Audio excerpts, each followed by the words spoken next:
This guy is singing Somewhere Over the Rainbow. Very dramatic. And what he's singing Somewhere Over the Rainbow at is a summit of apparently 50 states plus Israel. As you can see, there's Israeli flags in the background with the US flag, and he is given a very demonstrative, let's say, demonstration of the song. What is the guy? The Hawaiian. The Hawaiian gives the best version without the side of genocide. This is pretty astonishing. I can't play it because if I play it, they're going to dig in the video.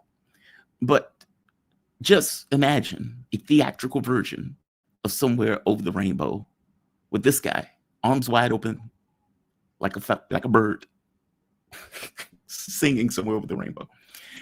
And I want you, as you picture that image of this guy, like a falcon or something, he's doing that. Combine it with this. This came out, Francesca Albanese. The actual death toll in Gaza is 10 times as high as official reports. She is putting that number at 680,000, with the majority being children, and 380,000 of them being children, effectively babies. Now, her point is, look, they've been going with this lowball number, and the reality of it is the number is dramatically higher. Let's say the number is 300,000. Let's say it's soaring to 50,000. We're talking about a population of 2 million. So what, 20% of the population has been killed on the low end? And by her estimates, what, 40% murdered? The majority of which being children? A large percentage of that being children under the age of 5, effectively babies. But this guy is singing Somewhere Over the Rainbow in dramatic, ridiculous ways. That's amazing. That's an astonishing level of propaganda. I don't even know who this guy is. It's just the principle that he's singing with the American flag and the Israeli flag in the background, with this idea of 50 states combined with Israel, as if they're their 51st state, which they are not, by the way.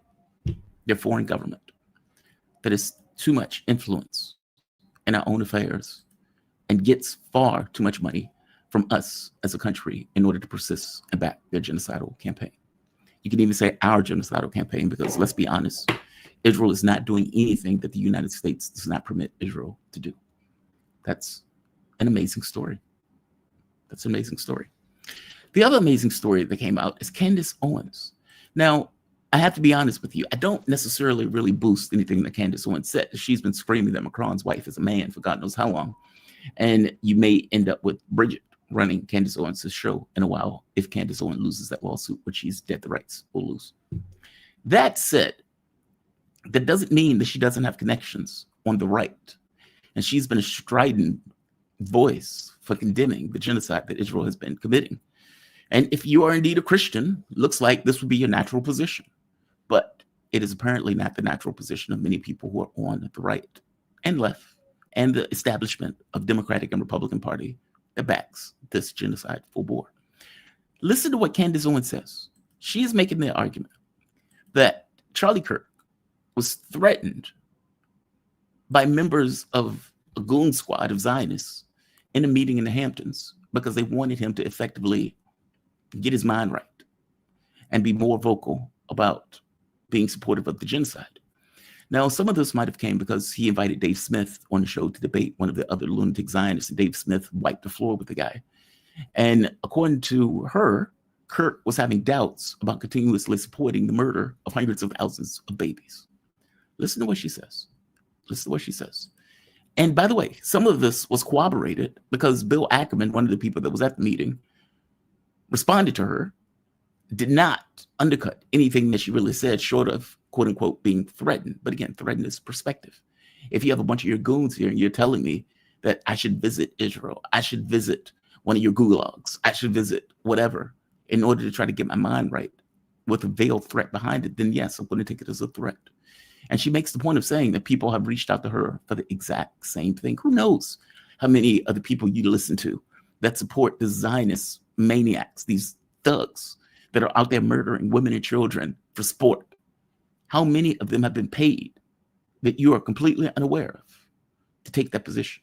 Every bit as much as the political space has been paid to take that position. You don't put $100 million into politics if people agree with you. You put $100 million to make sure they stay backing your narrative of events. This is Owens. Listen to what she says here. The Hamptons, and he had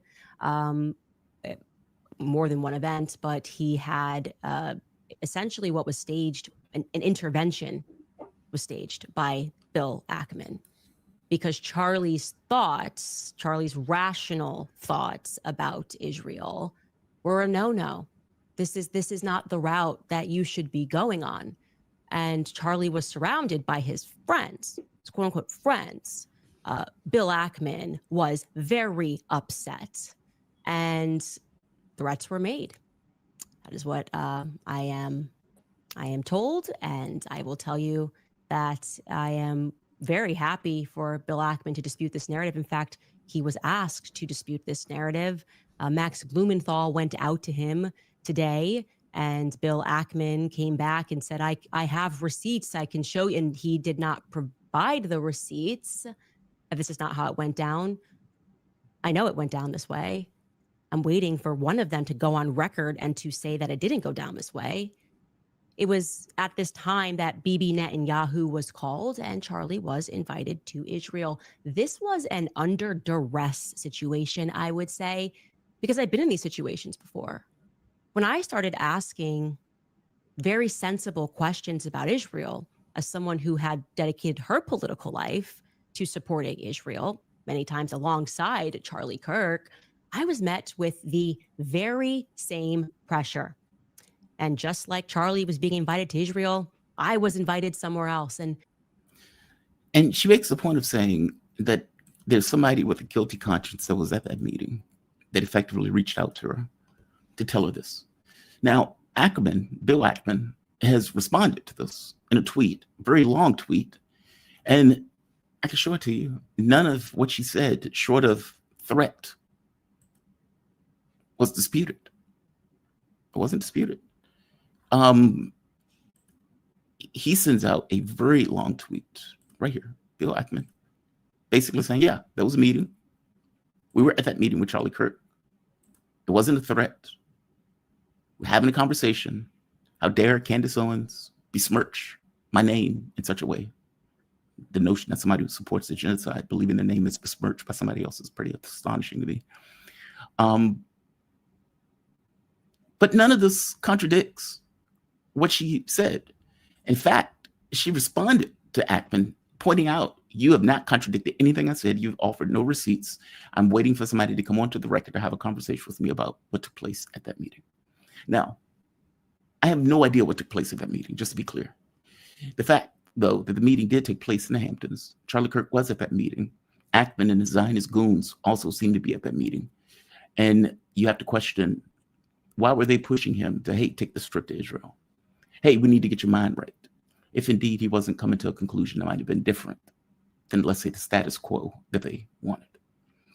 No, I don't believe that Israel murdered Charlie Kirk. Just be very clear, very plain in the outset of this. But it is very strange that they are effectively pushing him to keep a certain mindset on this very specific issue. Do I think it's related to him being murdered? No, I do not. But it is illustrious of what I strongly believe is a lot of people who are on social media and who are these quote unquote media personalities. And yes, I'm saying this is a media personality of sorts. But as a media personality, and who is effectively boosting and backing these people as they go out with certain points of view. And if indeed it's true that Kirk was wavering in his points of view, and these people were threatening him, then you have to question who else has gotten that trip to Israel? Who else has gotten the meeting, quote unquote, to get their mind right and to be pressured in order to accept a point of view of babies being murdered en masse? I don't doubt that Candace Owens got, hey, why don't you come to this place or that place? Hey, Why did we meet you to get you, to get your mind right? Or the pressure that was being applied to her. Look at where she worked. She lost her job for a perspective on Israel. I don't doubt her point of view on this. I guess the question becomes what took place at that meeting, who was at that meeting, and whether or not she's going to be able to get any of those people to come onto the record and have a conversation about that particular meeting.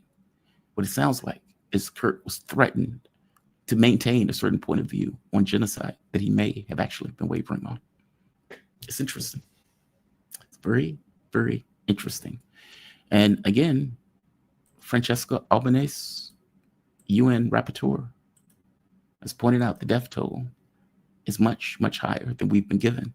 I mean, let's put this in perspective. We see buildings being leveled every day. We see people being bombed every day in tents, at food places, the number of people that might have died of starvation, and the number still stays around 50,000, which has been that way for like 2 years. Even if the number of 680,000 is too high, and she points out, look, there's no way we can confirm this number, but there's no way we can deny this number either. There's nobody on the ground to give any real assessment of the number of people that have effectively been murdered. Even if I go with 500,000, 400,000, 300,000, these numbers are monstrous, any way you look at it.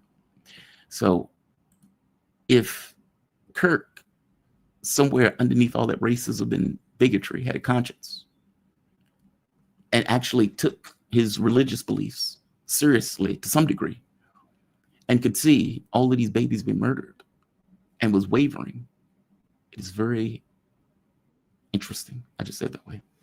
It's very, very interesting. My man is here, though. I want to bring him on. We are joined. Give me 1 second. Come on. There we are. We're joined with Patrick Henningsen. Patrick, how you doing, man? You doing okay this morning? Well, evening. I'm good. I'm good, Jamal. No, it's afternoon, actually. This lunchtime here in the UK. For me, it's at night. It's like 6 o'clock here. It's pitch black outside. Yeah. But Patrick Henningsen, founder of independent news website, 21st Century Wire. Patrick, you guys do shows also. When are your shows active? Well, we do a live show on Sunday. It's called the Sunday Wire. We got really good response from the program we did 2 days ago on the Charlie Kirk incident. That's at 21st Century Wire live, 5 p.m. UK time, 12 p.m. Eastern Standard every Sunday. Midweek Wire, same times. Yeah. Give me your take on that. I mean, I was going over the audience with something that Candace Owens pointed out, saying that he was being pressured on the issue of Israel.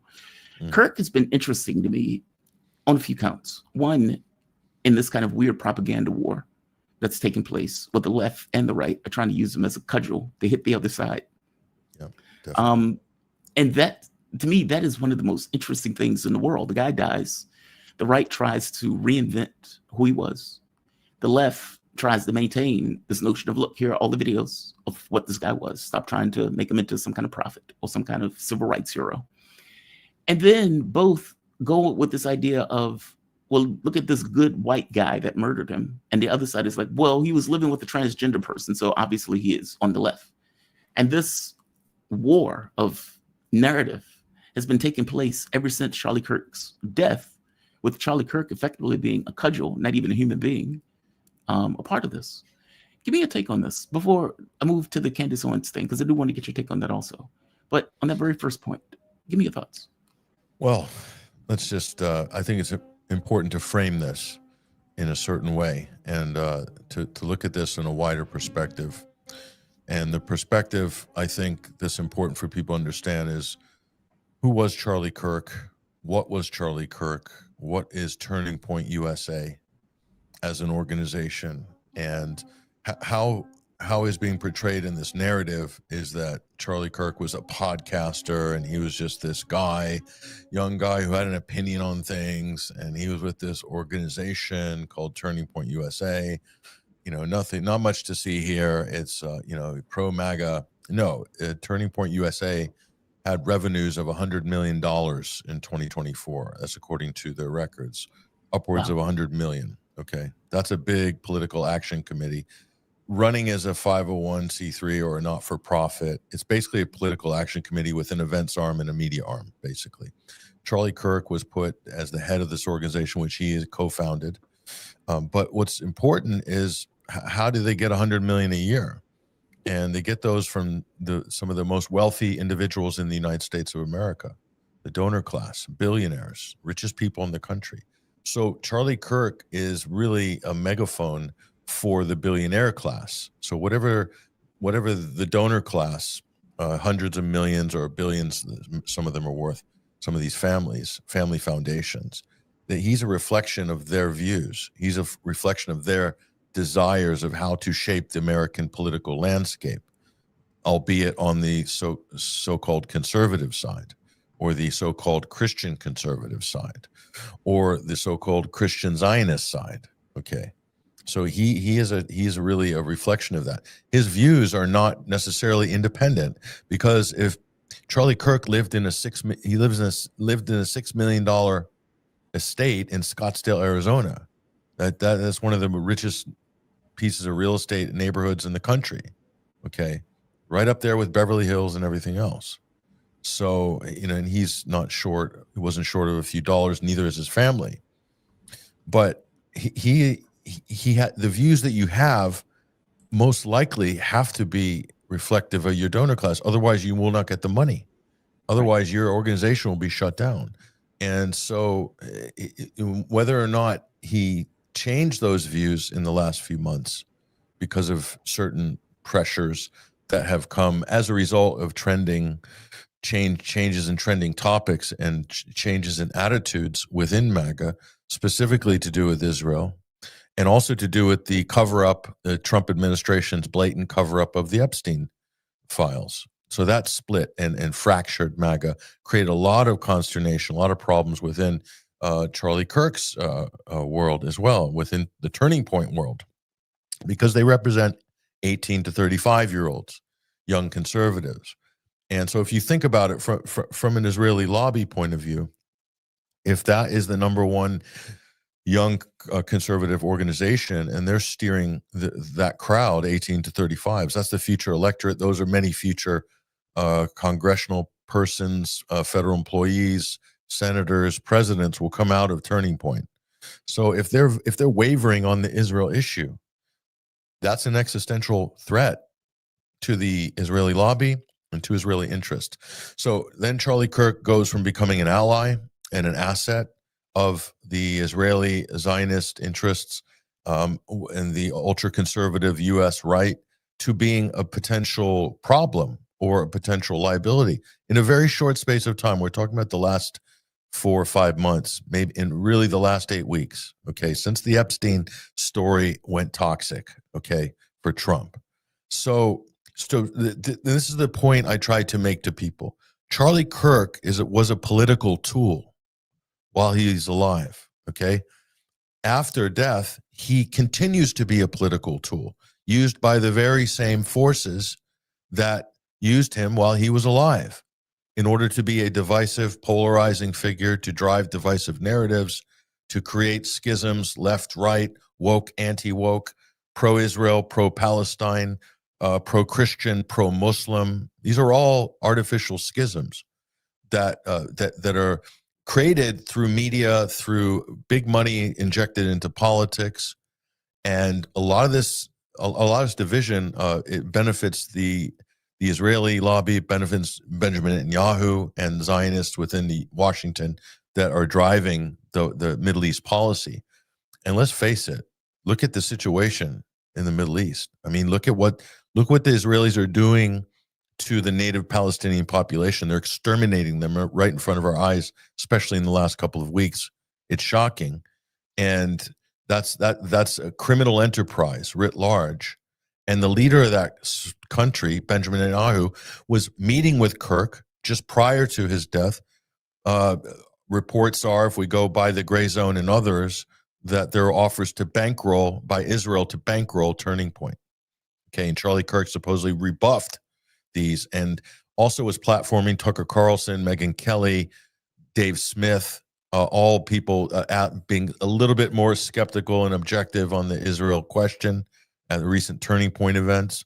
That was seen as a complete, anathema to what the donor class wanted from Turning Point and Charlie Kirk, is a betrayal, if you will. And he also challenged Ben Shapiro just the day before the shooting, asking tough questions on regarding Israel and how they're covered and what's allowable and not allowable in terms of criticism of Israel.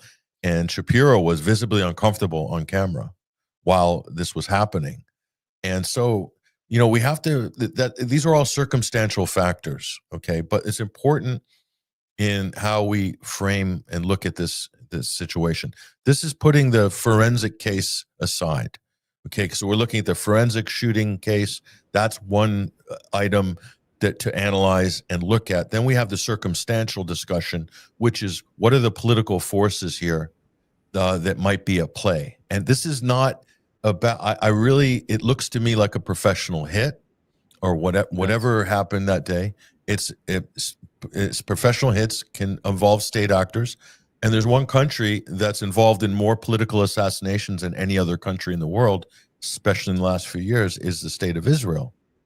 So one can't discount that in the discussion and the analysis. It really has to be included because you're dealing with forces of nature here that are well above the pay grade of Charlie Kirk, who is on $300,000 a year as the director of Turning Point, $100 million a year operation. This is goes way above that. We're talking about existential issues for the Zionist project in the Middle East, and with that, U.S. and British and European dominance of West Asia through destabilization. All of this is wrapped up in the Israel story, and it requires unconditional support from the United States to literally exist. Netanyahu is wanted in the International Criminal Courts of Justice as a war criminal. The ICJ has Israel on trial for crimes against humanity, for genocide. This is all happening right now.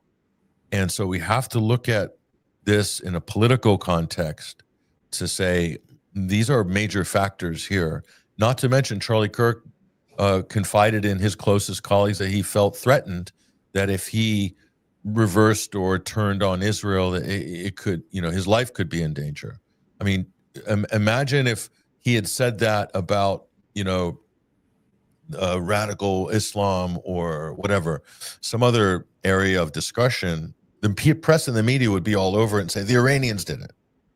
But because the fear was about the Israeli mafia, there's no discussion about it in the U.S. mainstream. It's not allowed. That conversation is unallowable.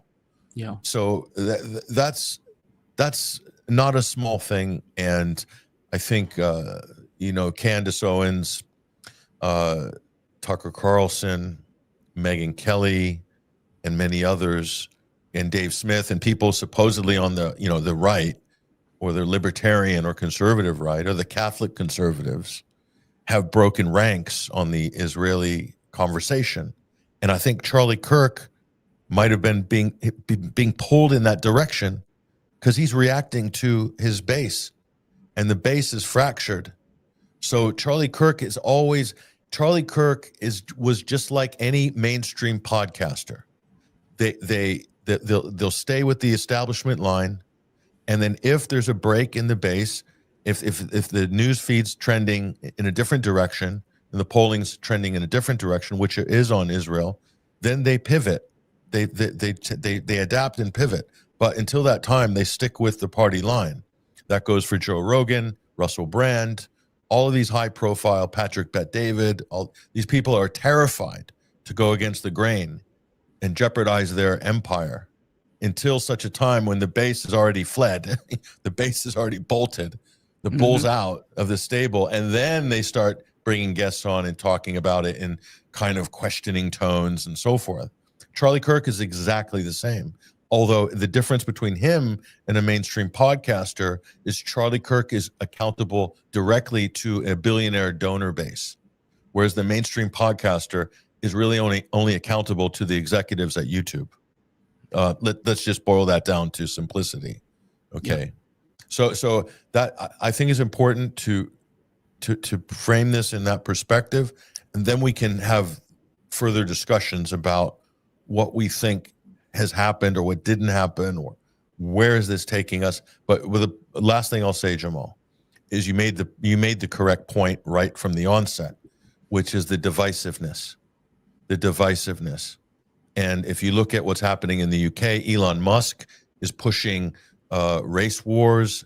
You know, he's championing white supremacy, reverse immigration. He called the left the party of murderers in front of a 100,000 people audience in the UK, where he was piped in by video supporting Tommy Robinson. Okay, so you're calling half of America murderers. You know, that is Civil War talk coming from the richest man in the world, who only a few months ago bought himself a co-work space in the White House for $250,000. Let's just boil it down to what it is. Not mince words. That's what Musk did. This is what he's doing. Why? What is he trying to achieve? What are the billionaire class attempting to do? Are they creating a situation whereby if a false flag attack happens in the United States, blamed on Iranians or Muslims, and then this, you know, bloodthirsty mob will be demanding nuclear retaliation or demanding war or what have you? I don't think this is confined just to a domestic civil war strategy of tension. I think this is geopolitical, and I think the Charlie Kirk story somehow is being used to play into that. How do you believe it's being used to play into it? Because that's an interesting angle. You're right. If we frame it in that sense, that Charlie Kirk, for all intents and purposes, was a mouthpiece for the billionaires, which I can't say you're wrong on this, right? Talking Points USA was a political action committee. Kirk was ahead of that. And part of what he did was going into colleges to try to recruit other, let's say, quote unquote, conservatives at a young age and pipe them into the political space under his ideology, which was effectively the ideology of the people that was paying him. Agreed. How do you think, though, that this gets escalated to a geopolitical, cudgel, a geopolitical weapon of sorts? Well, we don't have to look any further than Benjamin Netanyahu. He came right out of the gates, almost to over the top level of virtue signaling for Charlie Kirk. And then Netanyahu, before there's any evidence, before the blood was even dry on the carpet, Netanyahu is saying this is the radical progressives and the radical Islamists in this unholy, combination of corrupt forces, whatever. So he's trying to bracket this as radical left and radical Islam are responsible for killing Charlie Kirk, and that should make people very suspicious. Why is a head of state, somebody who's an embattled war criminal, who's injecting this into the U.S. political conversation to a very malleable audience? Let's face it, Fox News, Newsmax, the type of people that, watch and absorb that type of media, they'll hear that and they'll think there's something to it. And of course, Musk is then echoing this. Bill Ackman is echoing this. All the billionaire donors, pro-Israel billionaire donors, are echoing these exact same talking points. So they're fabricating a narrative, fashioning it now around Charlie Kirk to create a type of a martyr or a messiah or a prophet out of somebody who's quite unremarkable in their political sort of discourse. I mean, Charlie Kirk was not a political scientist. He is behind the curve on everything.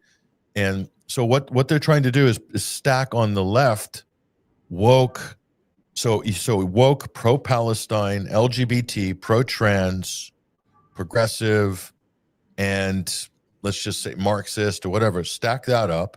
And the other side on the right, stack anti-woke, pro-Israel, capitalist, anti-immigration, and of course pro-immigration or open borders on the left. So there's what they're saying is they're forcing you to make a choice.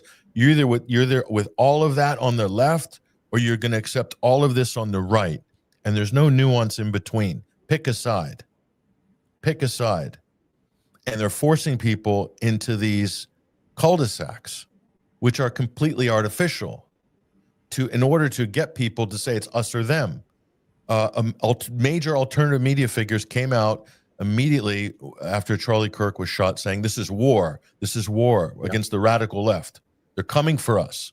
I won't name names, but you know who I'm talking about. Yes. They're coming for us. Tool up, get your guns, get your ammo, arm up, you know? And so this is openly happening. And I'm shocked that I'm not surprised that it's not that people on the right aren't pushing back. I don't expect them to, but the left seems paralytic on this.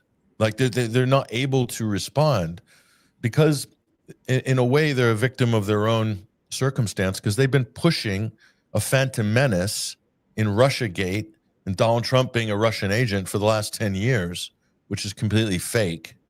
And they basically shot everything in their political arsenal to try to take Trump down on false pretenses. And now you have the president mobilizing the military to do basic law enforcement in U.S. cities, and totally over the top on the ICE issue, eliminating due process, deporting people for, exercising their First Amendment on college campuses. All of these what can only be described as fascist. It's actually happening. And you don't see any Democrats mounting any serious opposition. There is none. Yeah, it's baffling, and it makes me think, well, maybe the the liberal establishment wants this to happen as well. Why? So who benefits if the right are radicalized, the left are radicalized, and if they do clash, who benefits? Well, the state comes in. The state comes in with more authoritarian measures and controls. That would happen in the US, but it would really happen in the UK and Europe because they have much less rights than Americans do in terms of the Bill of Rights and the Constitution. America at least has that backstop of the Bill of Rights and the Constitution, but most European countries don't have that. Your rights are really whatever the state thinks they are at any given time. And so that would be the state reaction to quell domestic unrest, would be digital IDs, more facial recognition, more controls, more social media censorship, throttling, cancellation, arrests for hate speech and so forth. So the state's like really kind of licking its chops on this.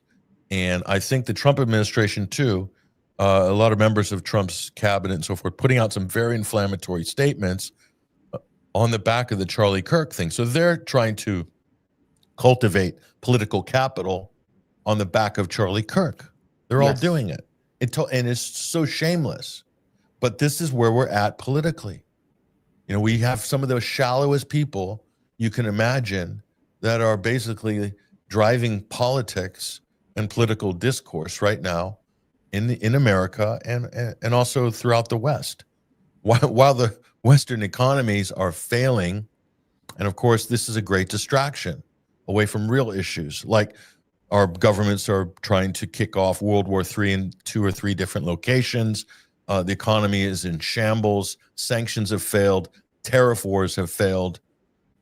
Foreign policy in general has failed.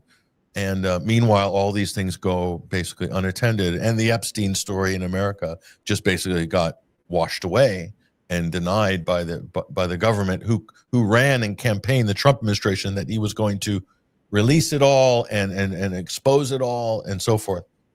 And that's what people voted for him on that basis. It's not happening. He didn't deliver. Now instead you get a civil war. Yeah, honestly. I agree with you about the Democrats, but I think it has more to do with the fact that what you said prior, they shot their load on this whole Trump is working with the Russians. Trump is going to shoot Liz Cheney. Donald Trump is this, he's Hitler, et cetera, et cetera.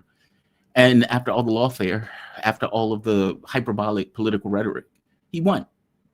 And I don't think they had anything else. I mean, if you think about it, Democrats support the Israeli occupation, murder, and genocide. They're okay with that. They are against, quote unquote, Russia aggression. And so when you get this kind of line share of Democrats working with the Republicans on that particular issue, it's like, where do you find your own space to push back? And apparently they haven't. They don't have a policy position in the US that anybody cares about or that matters. And so when real policy goes away and the nonsense stuff that they've effectively been using to push back fails, where are you? This is where you are, nowhere. There is no political opposition to what Donald Trump is doing. And I agree with you on the second point. There seems to be on social media and more strangely in the main political vein, an echoing of rhetoric. Charlie Kirk was killed by the woke leftists. Charlie Kirk was murdered by the woke leftists. Get your guns. This is white oppression. One guy came out. This is white oppression. We need to get our guns, and so forth. No, I agree with you. They seem to be driving a narrative. And I guess my question was always, what is the point of this narrative that you guys are driving? What is the ultimate objective politically? And yeah, it could be more repression. You may be right. You may be absolutely right. That's where it seems like it's going. Because otherwise, I don't know what's the point of this level of echoing a very similar position, a very similar thought, and making and deifying Charlie Kirk as some kind of civil rights guy when, as you point out, he was a mouthpiece for the billionaire class. There's another factor. There's a force multiplier in all this, and that's there's these narratives and this type of inertia, this political inertia. I'm talking about woke versus anti-woke, that kind of thing, that paradigm, left versus right, radical left versus conservatives, and so forth. Muslims versus Christians, okay? It self-reproduces and it increases. Why?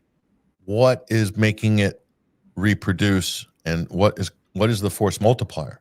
The force multiplier is that a lot of people in the last few years in new media, what they call the alternative media, it's not alternative, all of the leading so-called independent media outlets, podcasts, persons are all basically people from the mainstream that have come and colonized the independent space, which is no longer independent, okay? Like Barry Weiss, the Free Press, for instance, somehow managed to sell their Substack page to CBS for like $250 million. And suddenly Barry Weiss is at the top of the mainstream media pyramid as a gatekeeper. How did that happen? But anyway, Joe Rogan, all these people, Russell Brand, they're from the mainstream. And there's so many others I could say. There are independent people, but a lot of them are very wealthy.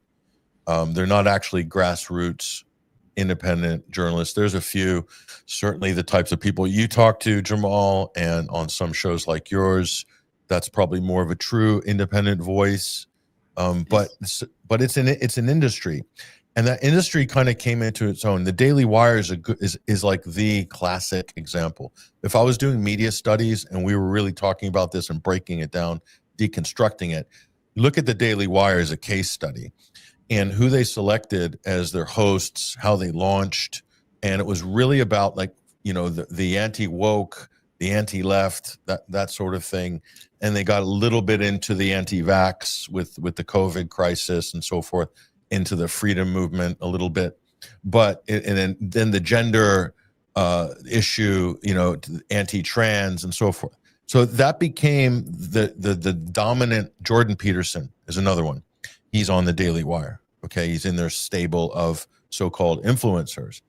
And these are all people, many of them are liberals that basically found a home in the new conservative stable with making the focal point these culture war issues, okay?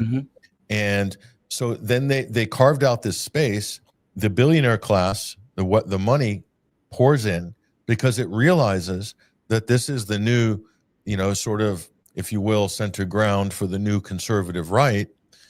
But these same people who are pouring the money in, they're also very, very staunch supporters of Zionism, be they Christian Zionists or be they Jewish Zionists, American or European.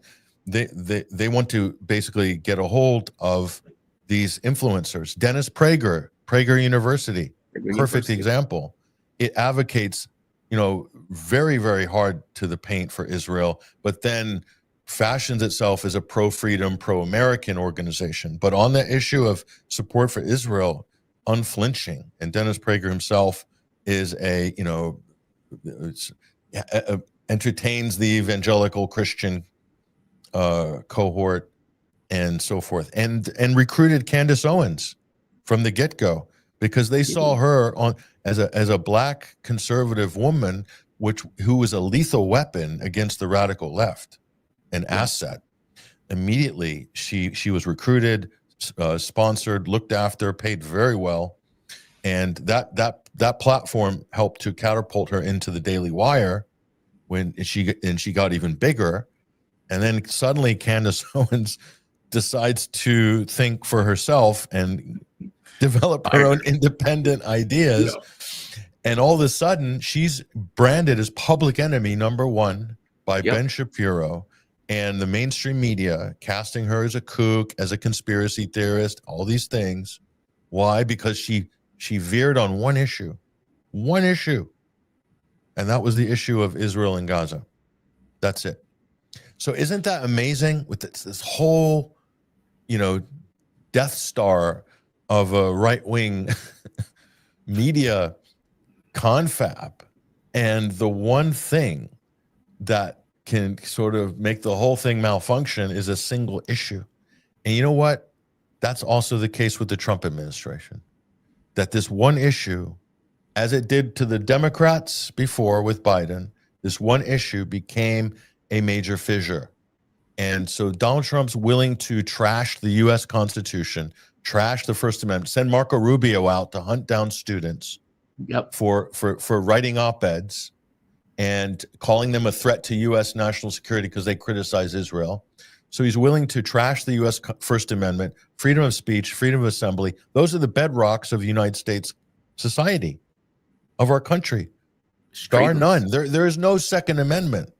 And to all you right-wingers, no Second Amendment without First Amendment. 1A guarantees 2A. And you might say, oh, no, 2A guarantees 1A. No, it doesn't.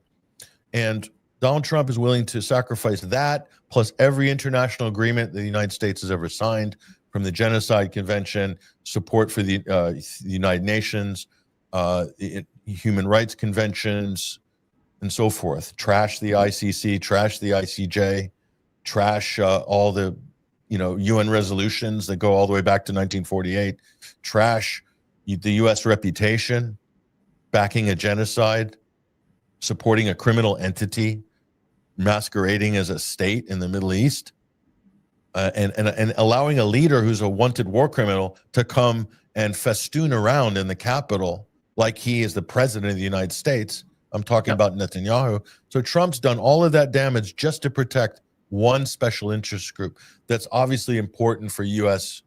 global hegemony. Israel does the U.S.'s bidding in the region in West Asia, does Britain and European elites bidding as well. But you're willing to trash all that? European countries are doing the same. Yes. They're sacrificing the legitimacy. Why? For Israel and the military-industrial complex, effectively. And they're terrified to go against it. Our leadership, even though the public are against all this, the leadership are just so kowtowed into this position, and it's so at the mercy of this lobby.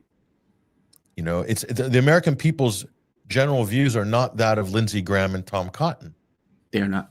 And if you look at election polling from Trump, Obama, Bush, right back, we'll go 5 or 6 elections, the anti-war vote was always the swing vote in bellwether counties, key bellwether counties. Donald Trump knew that. He campaigned as anti-war president, got elected twice.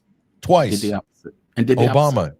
Twice, and did the opposite when they get in. George Bush Jr., 2000, narrowly beat Al Gore. If he did, that's another debate.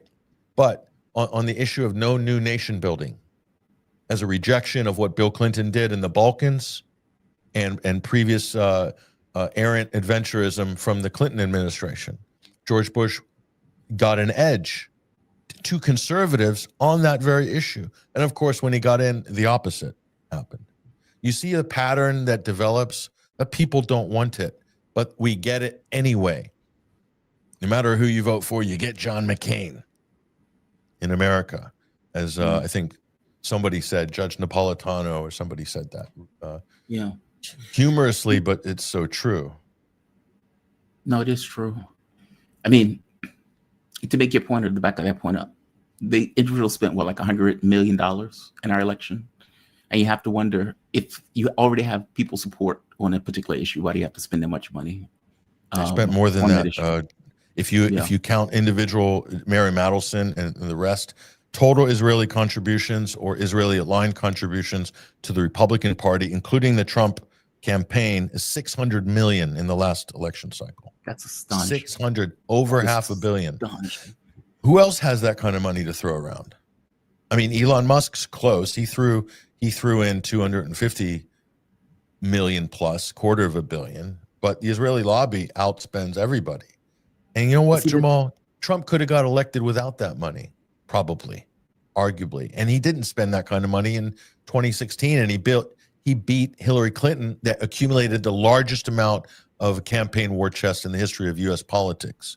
And He Trump didn't spend the money in this Hillary. election, to be honest. I mean, Kamala spent, what, 1.3 billion in 6 months? Trump could have won without that. Yeah, he didn't need it. He could have won just on rallies and his own inertia and gravitas, but he accepted the money from the mob, and the Israeli mob made him an offer he can't refuse, and so they own you. You take that kind of money, they own you, and that goes for Turning Point USA as well. And you know, I sympathize and for Charlie Kirk, because he probably was in way over his head. What he ended up swimming in is not what he probably got involved in 2012. I can tell you that's for certain.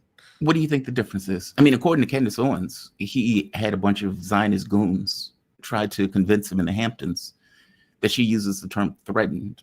Effectively, as you point out, he had told people that he felt like he had no wiggle room. He had to hold the line on the issue of being pro-genocide, even though he might have been wavering on that particular issue. I mean, do you think that's what it was? That he took the money thinking, I'm going to go in this direction, and he found himself elsewhere? Well, he probably thought he was doing the right thing. You know, he admonished Islam, insulted Muslims, jeered and made jokes about Palestinians being killed in Gaza. He did all that over the years. But, you know, he wasn't a particularly deep intellectual person. He's just kind of an average commentator, but with a lot of money behind him, and the full strength of the Republican electoral machine, and the Trump machine was behind him as well, because he was an ally. But that's not to say that Charlie Kirk at the age of 31, you know, our brains are still neuroplastic at 31. They're still developing. And Charlie Kirk most likely developed some of his own ideas. How? Well, look at who his good close friends are. Candace Owens, Tucker Carlson, and others, people that he liked and respected, whose views had changed on this issue. And I believe Charlie Kirk's views were changing too. Is that the reason why he was, you know, shot, or why this incident happened?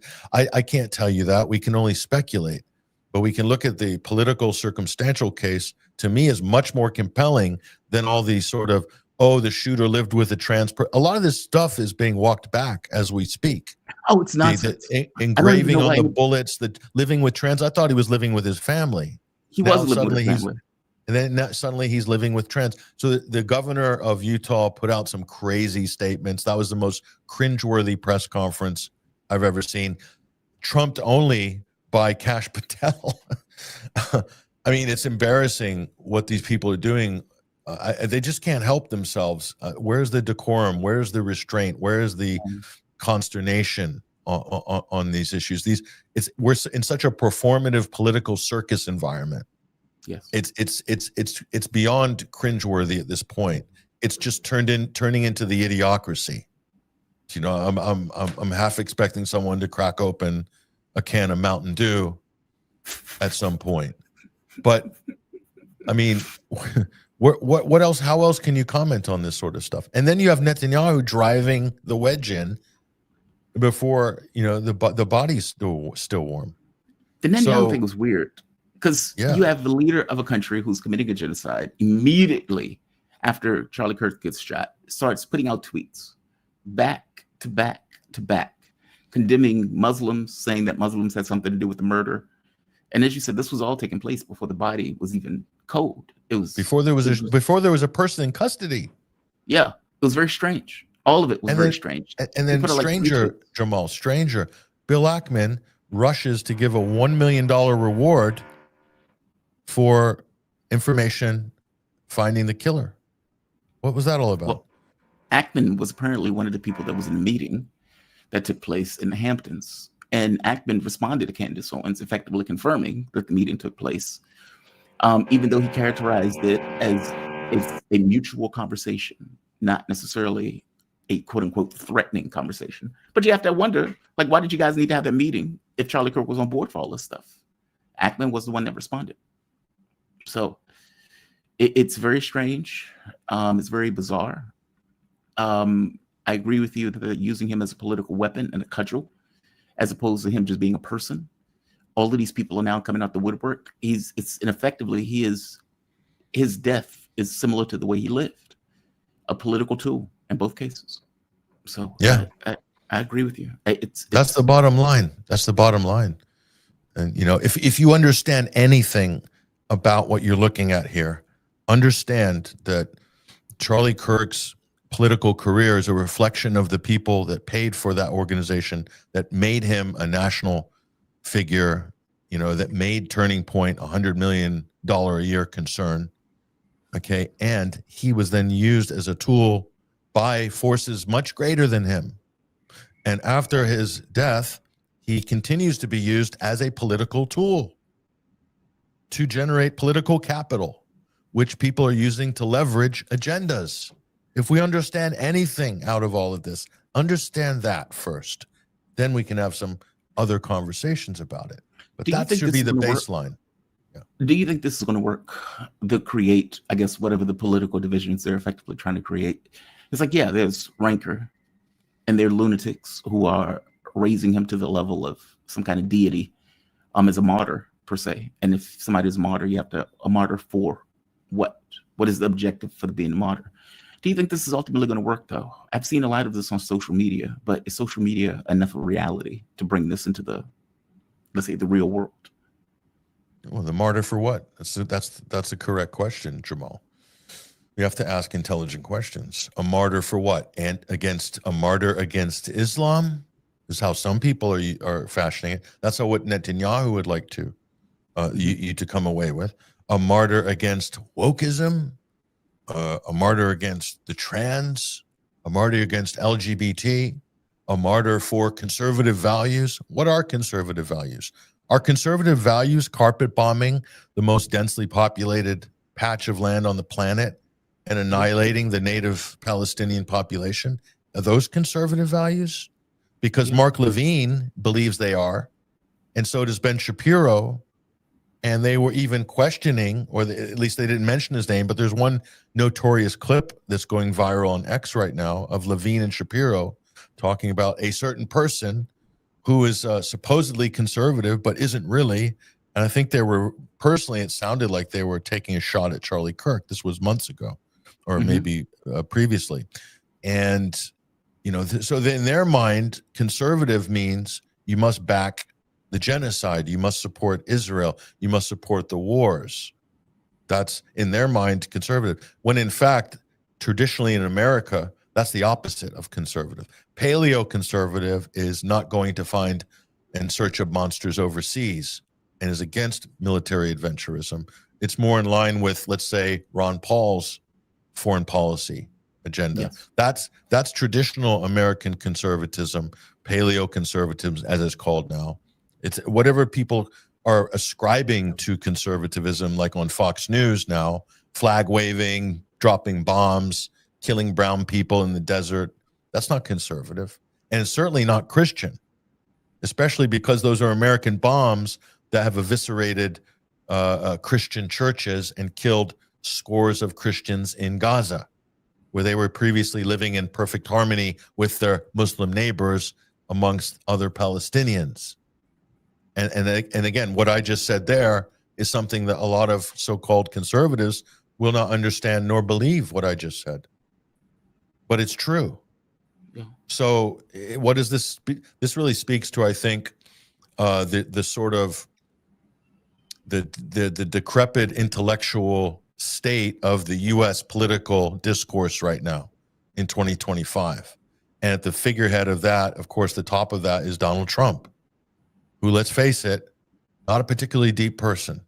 No. in God, terms of forming complicated thoughts, and is surrounded by equally shallow people, a lot of charlatans, a lot of grifters, a lot of social media posers trying to pad their nest for the next gig, and a lot of people, I think, that, let's just say, probably don't even have the president's best interests at heart either. Okay. And so, I mean, that's what we've got in Washington right now. And it's pretty shocking. And look at the reactions to these situations and what's going on in the world. It really speaks volumes as to where these people's heads are at. The woke, anti-woke thing is, to me, this is just so ridiculous at this point, because granted, the radical progressives had spent decades building up, woke ideology to the point where it just reached farcical levels. And it really radicalized a lot of people on the so-called left. But the anti-woke effort by conservatives has radicalized people on the so-called right. So you have people, two sides radicalized, hitting each other now, colliding, and that can only result, I think, in a type of a sectarian environment. And it's sectarian environments, if we study them, and those of us who study political science or history, who understand Northern Ireland, Southern Ireland, Catholic, Protestant, or understand Shiite, Sunni, and a lot of these fissures and sectarian divisions have been promoted by the European powers, the British and the Americans especially, most recently in the Middle East. And Israel is just completely driving these wedges and hammering them because it suits their existential legitimacy in the region by creating more factions all around them, including themselves being the main instigator in many cases. So, but my point, Jamal, is sectarianism, if you take society down this road, sectarianism is generational. It means that your children are born into it. Look at the Nazi Banderite camps in the Ukraine. Look at how they groom the children from 7, 8, 9 in those camps to be Ukrainian nationalists, to hate Russians, to, along religious nationalist lines, ethnic lines, to hate blacks, to hate Jews, or whatever. Becomes a generational issue. And this is the danger of what the road that we are treading down as a society in the West is sectarianism. And it can't be resolved in the next election. It becomes a generational problem. That is the point. People need to wake up to this reality. If you need to study and know your history. You really do. And you need to study these situations around the world and ask yourself, is this being replicated in my country right now? In my political economy? Is my political economy being fueled by this type of sectarianism? In America, 100% yes. And in the UK with Tommy Robinson, in Europe as well, this is what's happening. People need to kind of wake up and realize what's happening in front of them. A lot of people can't see it, amazingly. Patrick, you are awesome.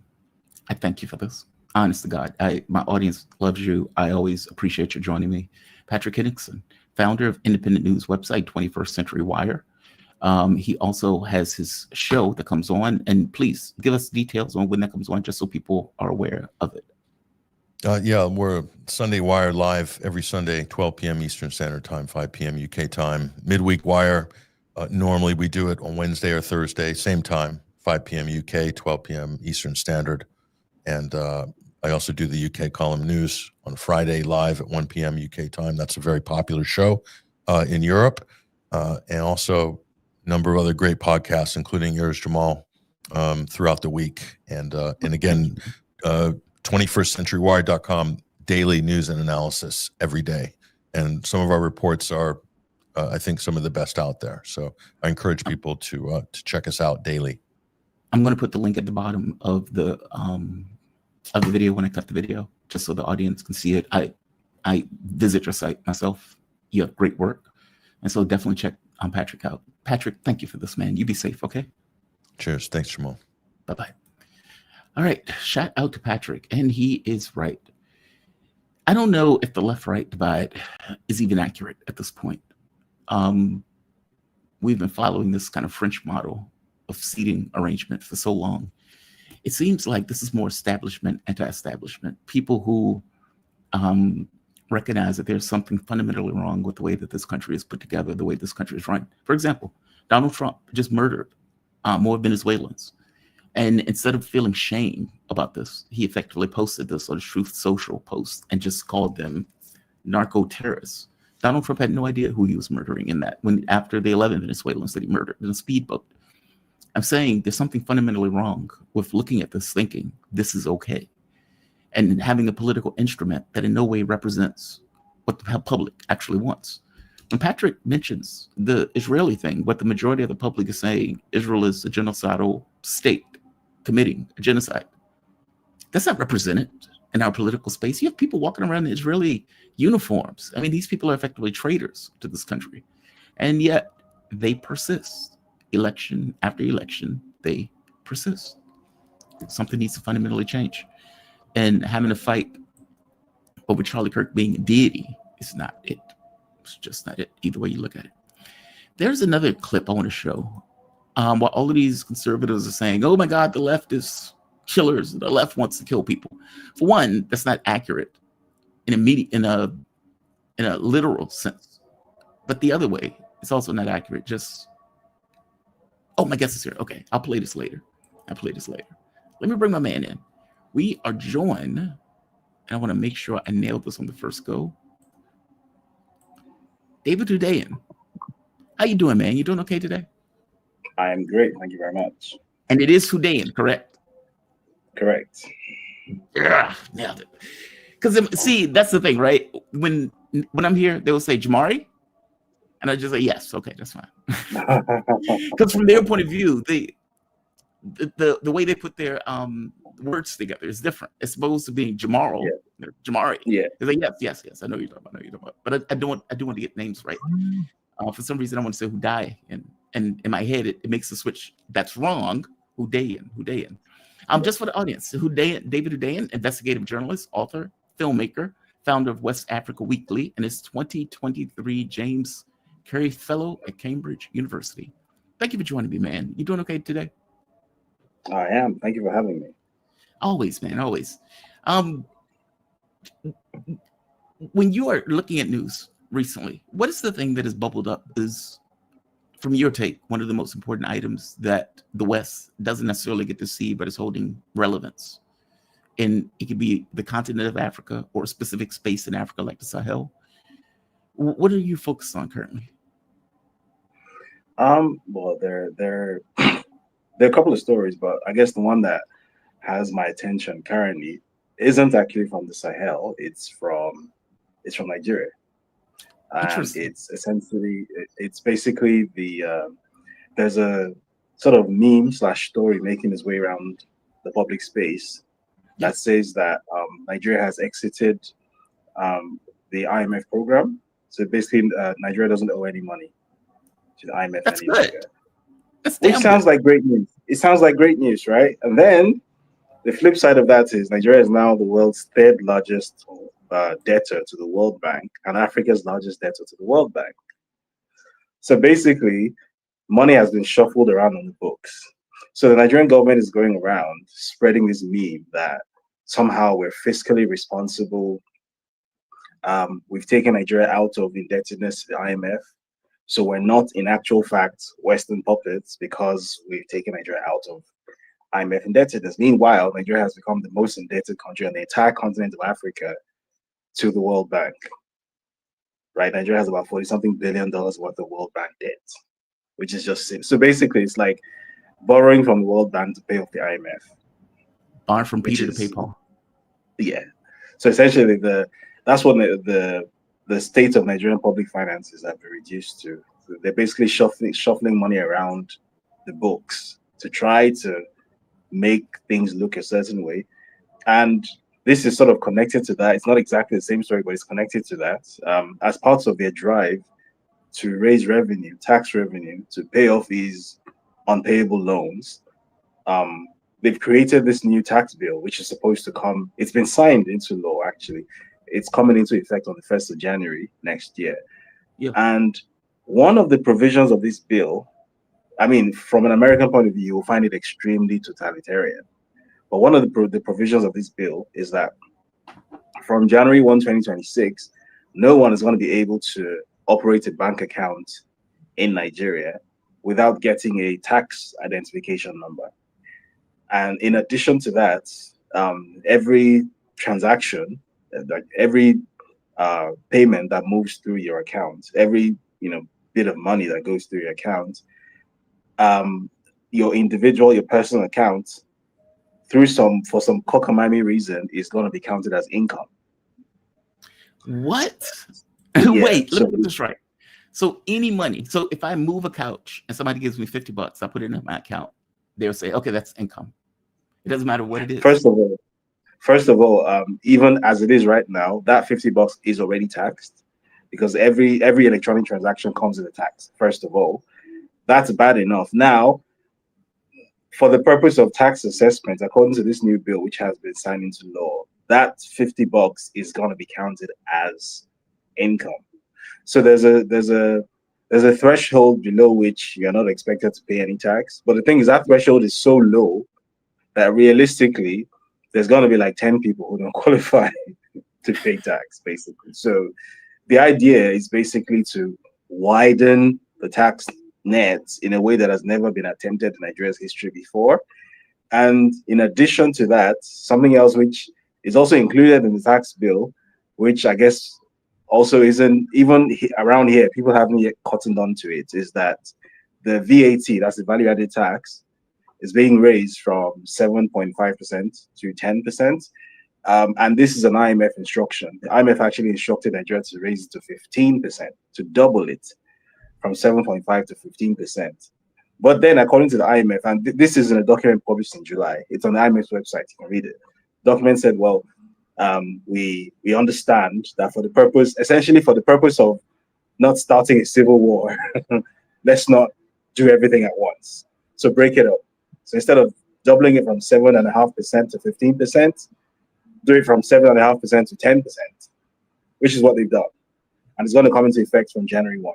So basically, from the start of next year, Nigeria, which has already become one of the most impoverished countries in Africa relative to its size, is about to become a lot more difficult to live in. And this is the direct result of multilateral borrowing and the instructions and actions of multilateral institutions. So the reason this story is so interesting to me is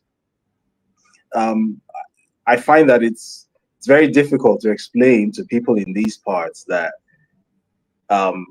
these inconveniences and economic hardships that you experience don't just happen without context. They don't just happen because your leaders are corrupt and your leaders are not knowledgeable, the usual narratives. There's an unseen hand, and it's actually not that unseen if you know what to look for. So that when people like me talk about things like imperialism and neo-colonialism, that this is what it means in a practical sense, right? This is not Kwame Nkrumah delivering a speech.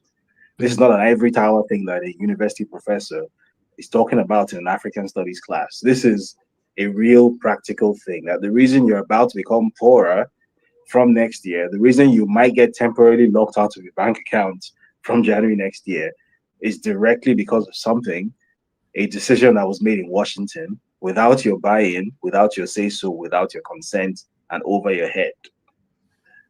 And I think that's just like a really useful way of illustrating to people around here what the reality of imperialism actually is. Because I always find that people from the other side of the Atlantic are often surprised when they engage Africans and realize that Africans have no idea, generally speaking, have no idea what imperialism is. Even though they experience it all the time, they have no idea what they're dealing with or where it's coming from. And the assumption around here always seems to be that somehow African leaders are the absolute worst in the world, that there's some innate moral or psychological or behavioral, societal, cultural deficiency on the part of African people that leads to, poor leadership outcomes. Meanwhile, that's not the case at all, right? The leaders might not be great, but leaders across the world, generally speaking, are not great either. So why is it that this continent specifically has these very unique and distinct set of outcomes compared to everyone else? And this is why. It's because there's a specific economic role that has been set for it, and the people who set that role are the people who are actually in charge. Those are actually the people with power, not the middle management that we call leadership. Your point is that for all intents and purposes, he's not passing a bill to make people poorer just because he wants to pass a bill to make people poorer. This is on some level being directed from above him, despite the fact that he's in charge of, he's president of the country. Yeah. Wow. What has been the response in Nigeria on this? I mean, they have to know that this is A, going to make them poorer. B, is going to have much more government oversight on the way that they spend money, on the way that they accrue money, all of these things. So I think there's been more of a response to the first point, because I think more people sort of understand the visceral reality of becoming poor. And there's been some kind of an attempt by the government to sort of play down these fears. The Internal Revenue Service has gone on TV to say that, well, they're not going to, unilaterally just shut down accounts, and that where possible, they're going to avoid taking such action because they're going to use existing databases as much as possible to avoid causing disruption to the system. So I think the government is going to play it in a way that it's going to the disruption is going to be minimal. So people might not necessarily realize the extent to which they're being shafted. Yeah. However, the second point you made, which I think is actually the more dangerous issue and the more important issue, has just completely flown over everything. That you are essentially giving power over the most minute details of your life, right? You're giving total power over your life and total visibility over everything you do that involves money, not just to the government, right? Because it's one thing to give it to your government that you voted for, right? That's one thing. But the IT platform, which is being used to integrate this new financial system, is called MOSIP, right? And I'm sure you've heard of it before. MOSIP is essentially an IT platform which is to all intents and purposes founded and owned by Bill Gates. Are you serious? No, I had never heard of this, to be honest with you. I had never heard of it. Right. MOSIP, MOSIP. You can Google it, right? So that's the platform that's been integrated into Nigeria's financial system. And this is an experiment that has been attempted before, I believe, in India, right? So essentially, you have this American billionaire who works hand in glove with the American states, the American government establishment, yes, coming to your independent, sovereign country in the global south and pushing, using his influence and his money to push legislation through your parliament to create this financial infrastructure that he controls and give it teeth and give it power over your bank account, over your ability to move and spend money. Because the situation now is technically, because we supposedly live in a sovereign country, even though it's not really that sovereign, but because the financial system in that country isn't under the direct control or supervision of an outsider. So we're the level of financial freedom that we have is constrained only by what the government locally decides to do. Right. And for the most part, the government, to its credit, generally doesn't like to upset the apple cart much. So it has happened a couple of times that the government freezes accounts, and it happens from time to time. But it's not a thing. The government doesn't go around freezing 2 million people's bank accounts. That's not a thing that happens, right? It's one person here, one person there, once in a while. And when people make noise about it, it's quietly reversed. Like generally speaking, the state does not like disruption to the financial system. But what this is going to do is that this is going to give an extra level of power to an outsider. So in addition to the government, there's going to be an external entity which nobody in Nigeria has control or oversight over. That is, at the very least, is going to have full visibility over all financial flows within the Nigerian electronic finance system. And I don't see how people don't immediately recognize this as a huge national security risk, as a huge violation of sovereignty. Like, this has just completely sort of flown under the radar and just gone above everybody's heads over here, because nobody really seems to get why that is such A big deal. dangerous situation to be in. I personally, so if a journalist like me, for example, like, I have been accused, obviously, of being Kremlin backed, whatever the hell that means. I've been accused of being pro-China, all those things, right? All the word soup that is used to describe someone who is not Western aligned or who is not pro-Western, Yeah. right? Which I most definitely am not.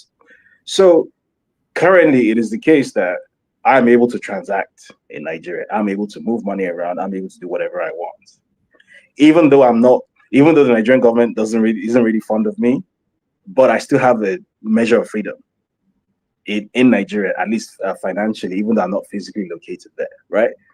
Now, what this would do is that this would effectively give the US government in Washington the ability to financially censor me directly in Nigeria using the Nigerian financial system. What is MOSIP supposed to even do? I mean, that's the thing that's supposed to give the government, I guess, oversight. Is that So, what it's supposed to do? essentially, MOSIP is the God's eye of financial systems, basically. I So see. it's essentially this huge financial infrastructure, electronic infrastructure, that gives whoever is in control of it full visibility and oversight over where money goes, with whom, and in addition to giving oversight, like, it also gives you control over where money can be allowed to go. So essentially, people can be financially censored. People can be basically unpersoned. So if you remember a time when there used to be a lot of talk about this thing called the social credit system in China, Right. which may or may not have existed, this is a social credit system for real. Because essentially, the premise of this dystopian social credit system that we were told was that if for whatever reason the government isn't fond of you, you can basically be turned They into can a block your account. non-person.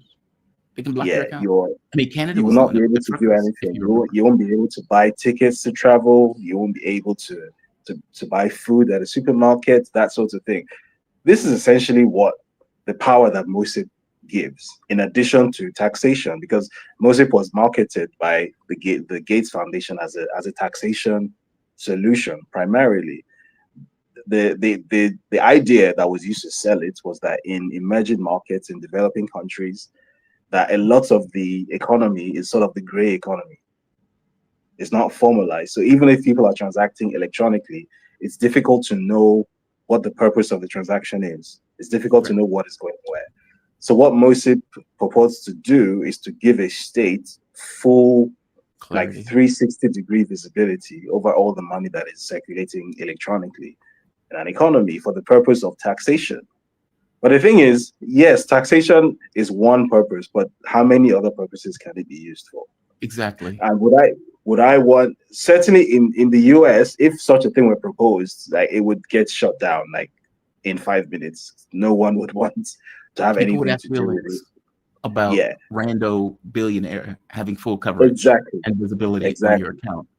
And exactly. But they're getting paid for that too, right? I mean, he's not giving this for free. I would imagine he's going no, to get of a course pension, not. whatever tax revenue. So first of all, there's definitely going to be some sort of a cut, I guess.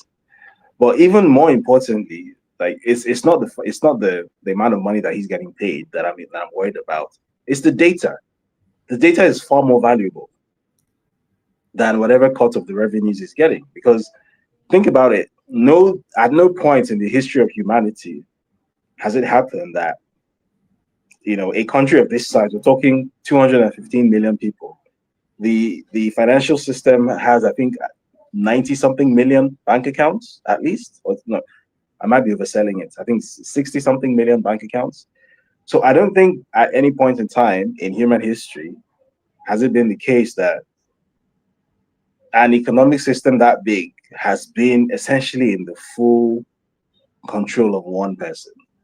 or a tiny group of people who can basically have full visibility over absolutely everything that is going on inside it, and can also decide essentially to switch off pipes and taps where they don't want things to flow to, and basically shape society in a way that society has never really been able to be shaped before. David, that is outrageous. That is outrageous. Who the hell wants Bill Gates having that much oversight over? Nobody. But that goes to the heart of the problem, because was this debated in public? No. Did regular people, Nigerians, get a chance to engage in any public discourse, in any consultation about this? No. What simply happened this was was never even litigated. Like, this wasn't even fought politically. It was just agreed upon by the political space. So it supposedly passed through the House of Representatives, and then it passed through the Senate. But the thing is, if there's enough money behind something when it's passing through Nigeria's Houses of Parliament, you'll never hear about it. So what is supposed to happen is there's supposed to be a first reading, second reading, third reading, after which it's adopted in the House. Then it goes to the Senate, and first, second, and third reading. Then it's adopted. Then it goes to the president, and it gets signed. So the idea is, at every point, it can get edited, it can get revised, or it can get shut down. That's the idea behind the system. It's basically modeled directly modeled on the American system. But what simply happens here is, if there's enough money behind something, the first, second, and third reading will take place on the same day. And then you'll just see in the newspapers the next day that so-and-so bill passed yesterday. First, second, and third reading, unanimous. Everyone's, and then maybe if they really want to be like mischievous, they'll simply say they did a voice vote. And how a voice vote works in Nigeria's House of Parliament is the speaker says, if you're for this bill, say aye. And then you hear aye. And if you're against this bill, say nay. And it's nay. And then the speaker basically decides whether the ayes or the nays were louder. It's like the ayes have it. And so, yeah, the ayes have it. And your entire life can be affected by that little gavel tap. So, this is a very opaque, profoundly undemocratic way of creating laws that govern people's lives. But some white guy with a lot of money is able to control the system in whatever way that he sees fit. And 215 million Africans are basically going to be his big lab experiment in more ways than one. Yeah, what the government is saying is, and we can get more tax revenue. That's the only thing they're listening to. We can get more money. We can get more taxes. Mm-hmm. We can make the people effectively poorer by having complete oversight over all of their financial affairs. Wow. Is this being rolled out in any other country? Something else I should have mentioned is that this was also recommended by the IMF. So the IMF also recommended that this, it wasn't called MOSIP in the IMF documents, and it wasn't directly referenced, but it was hinted at that the tax infrastructure of Nigeria needs to be comprehensively rejigged using electronic solutions and yada, yada, yada. It's very clear what the document was referring to. So again, this goes back to that thing of a bunch of people in DC who have probably, made all these decisions beforehand in America. They basically gamed this scenario ahead of time. They've run simulations, whatever, ahead of time in the US. And they basically brought it fully formed and imposed it on you wholesale.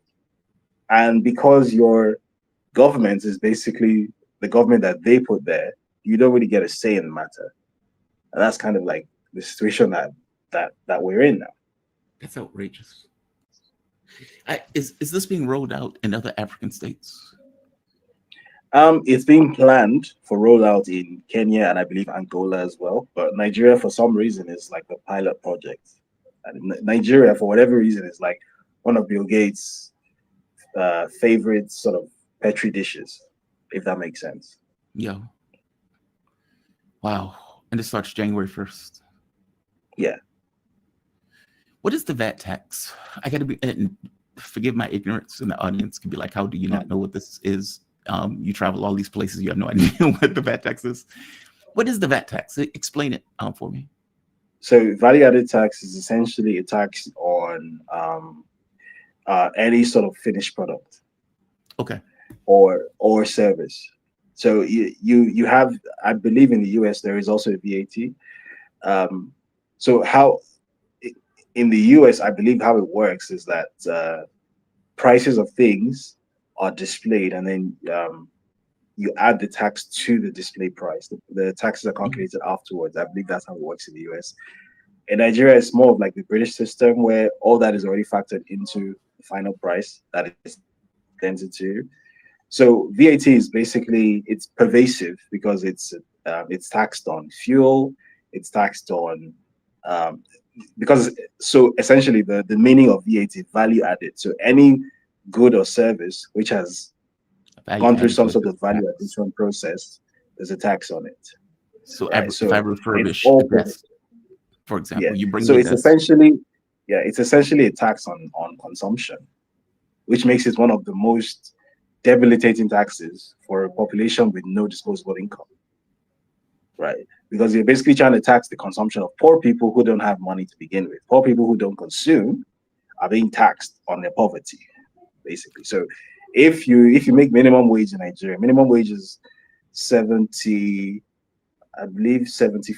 naira a month. That is roughly $50 a month, roughly, give or take. Wow. So if you're making $50 a month, I mean, that's pretty much as bad as it gets already, right? Yeah. You probably live in a shack, or you live in like a slum, like a stereotypical proper African slum somewhere. You barely have enough to eat. You struggle with things like sanitation and cleaning water and things like that. You probably have to work every single day because you probably work a manual job just to survive. So you probably don't have like a monthly salary. You probably have to, get paid cash in hand every day or at the end of the week. And basically the little that you're managing to consume, maybe you buy bread and sardines or something. Maybe not sardines anymore, because even those are out of reach of poor people in Nigeria now. So you're basically just surviving, putting enough calories in your system to keep body and soul together. And whatever it is that you are buying to accomplish that goal, essentially is getting taxed, right? Which is why VAT. Sorry? Like, if you could suggest something to the political space in a way that they would listen. It sounds like the government is doing any and everything in their power to effectively extract additional income from the public. What should they do? I mean, it's not like, does Nigeria have control over their resources, for example? Like, what would be another plan? The answer is not really. It could, but it doesn't. And the reason it doesn't is because everyone in charge or almost everyone in charge has been selected, and the selection wasn't done by Nigerians. So essentially, you have a ruling class which fundamentally, and this is not a new thing, this is a thing that goes back decades. You have a ruling class that sees itself as part of the colonial superstructure. So you have a ruling class that fundamentally doesn't see itself as part of a national entity. So these are not nationalists.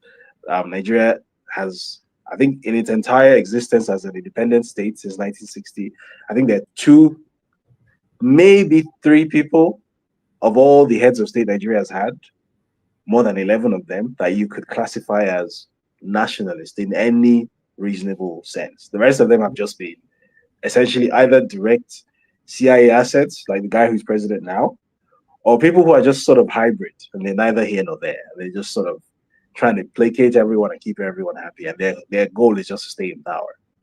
So that being the case, when it comes to, for example, oil resources or mining resources, what has been the case in Nigeria is that instead of an attempt like what Iran did to fully nationalize its oil industry, or like what Brazil or Venezuela did, that has never happened in Nigeria.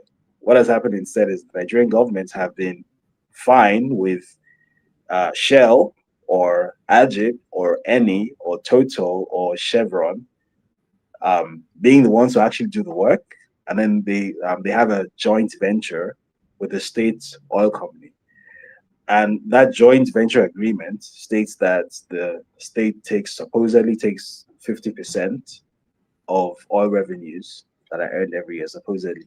Now, you and I know that if some American oil company is doing deep sea drilling, like 100 kilometers offshore within your economic zone, whatever that they're going to declare to you as their revenue or as what they've drilled, right, might be maybe 30% of what they actually did. Yes.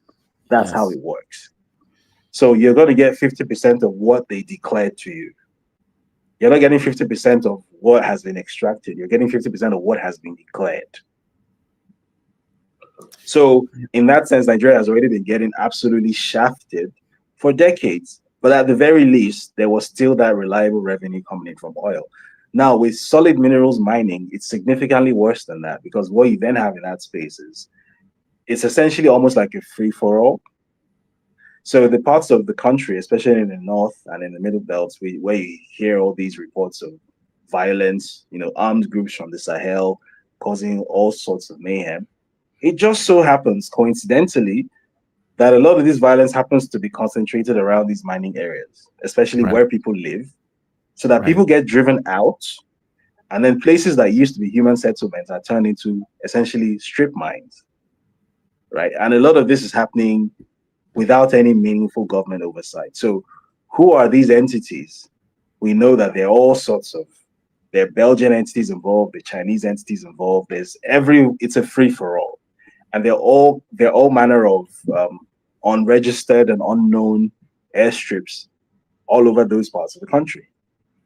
So there was a well, I wouldn't call it a story. It was more like a firestorm on Twitter, which took place some months back, where someone used Google Earth to basically identify the existence of an airstrip that doesn't exist on the map of Nigeria. But it's an airstrip, it's a fully developed airstrip, has its own little control tower and everything. And it just so happens to be sited next to well, it wasn't identified as a mining site because officially it doesn't exist. Officially, what's on the map, officially what's on the map is that this is supposed to be a factory in the middle of nowhere, and the factory supposedly processes lithium, supposedly. However, that area is rich in lithium deposits, right? And there's this unregistered airstrip, and there's flights going in and out, and there's planes flying with their transponders turned off. This was actually such an issue.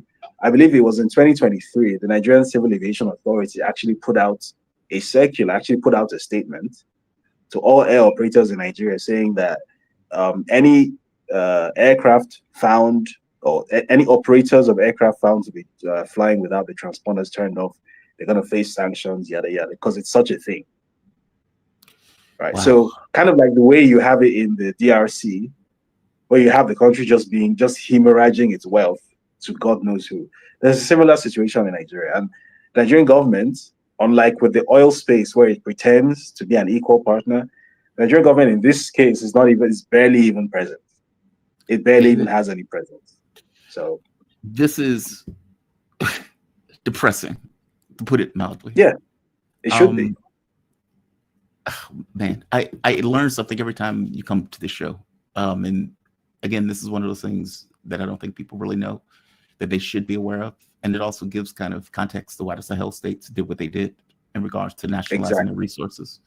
David Hundeyin, thank you for this, man. He's an investigative journalist, author, filmmaker, founder of West Africa Weekly, and the 2023 James Carey Fellow at Cambridge University. David, thank you for this, man. You have a fantastic day. You be safe. You too. Thank you for having me. Thank you, man. Thank you for coming. All right. I see my next guest who's here. Shout out to David. He's always a great guest. And like I said, I always learn something every time he comes. I really want to make sure I have a spot for Africa each week because it's relevant and valuable to know. We're joined, the man himself, Dimitri Lascaris. Dimitri Lascaris, there we are. He's a lawyer, journalist, activist from Montreal, Quebec. In 2020, Dimitri ran for the leadership of the Green Party in Canada, and he is host of Reason to Resist. You can find it on YouTube. Dimitri, what's going on, my man? How you doing today? I'm doing as well as I can in these troubled times. How are you doing tomorrow? I am doing fine. I'm greatly annoyed. I'm deeply annoyed, right? You sent me, I was waiting for the communique. I had been waiting for it, right? Because the time zone is different here. So I was like, okay, what is this communique going to say? And just for the audience to know, after Israel attacked Doha, Doha was outraged. Oh my God, I can't believe we've been attacked. I can't believe it. The country that has been committed to genocide for 2 years, that has invaded and murdered Syrians and Lebanese and has occupied the territory. Qatar was shocked that they were going to get hit. And maybe they had good reason to be shocked. Fair enough. So they make a big fuss about this and say, we're calling an emergency meeting of the Gulf states and the Islamic Arab states. So you get Iran, Egypt, Indonesia, etc., Malaysia, all of these states show up, including the Arab states like UAE, Saudi Arabia. They talk for 2 days and they come out with a communique that says nothing, absolutely nothing, a strongly worded condemnation without any teeth, without any bite. It says absolutely nothing. It is a humiliation on paper. You sent me this, and I read through every last provision that they had in this because I was like, they have to have something in here that's going to push back on Israel. Not a single word. Give me your thoughts on this, Dimitri. I want to just add some more context to the important point made. This was attended on an emergency basis by representatives of the Arab League and the Organization of Islamic Cooperation, which together are made up of 58 states. Now, with such a large gathering, the potential for dramatic concrete actions being agreed upon was low. They were bound to be driven to the lowest common denominator. But I suspect, Jamal, that this was by design. The Qataris invited all these states because they wanted to be able to blame the disunity. And you see this already in the Western press reports about this, right? They're blaming the disunity on the failure to do anything meaningful to punish Israel for its aggression. And it not only was this attended by 58 states, but the highest of dignitaries from many of these states attended. They included the Crown Prince of Saudi Arabia, the President of Turkey, the President of Egypt, and the King of Jordan. So this was a big deal. And relative to Israel, the size, number, and importance of these states is enormous.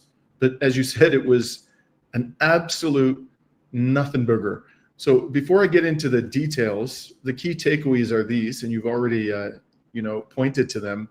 First, despite all the promises by Qatar of retaliation, there is no mention, not a single one, of military action against Israel.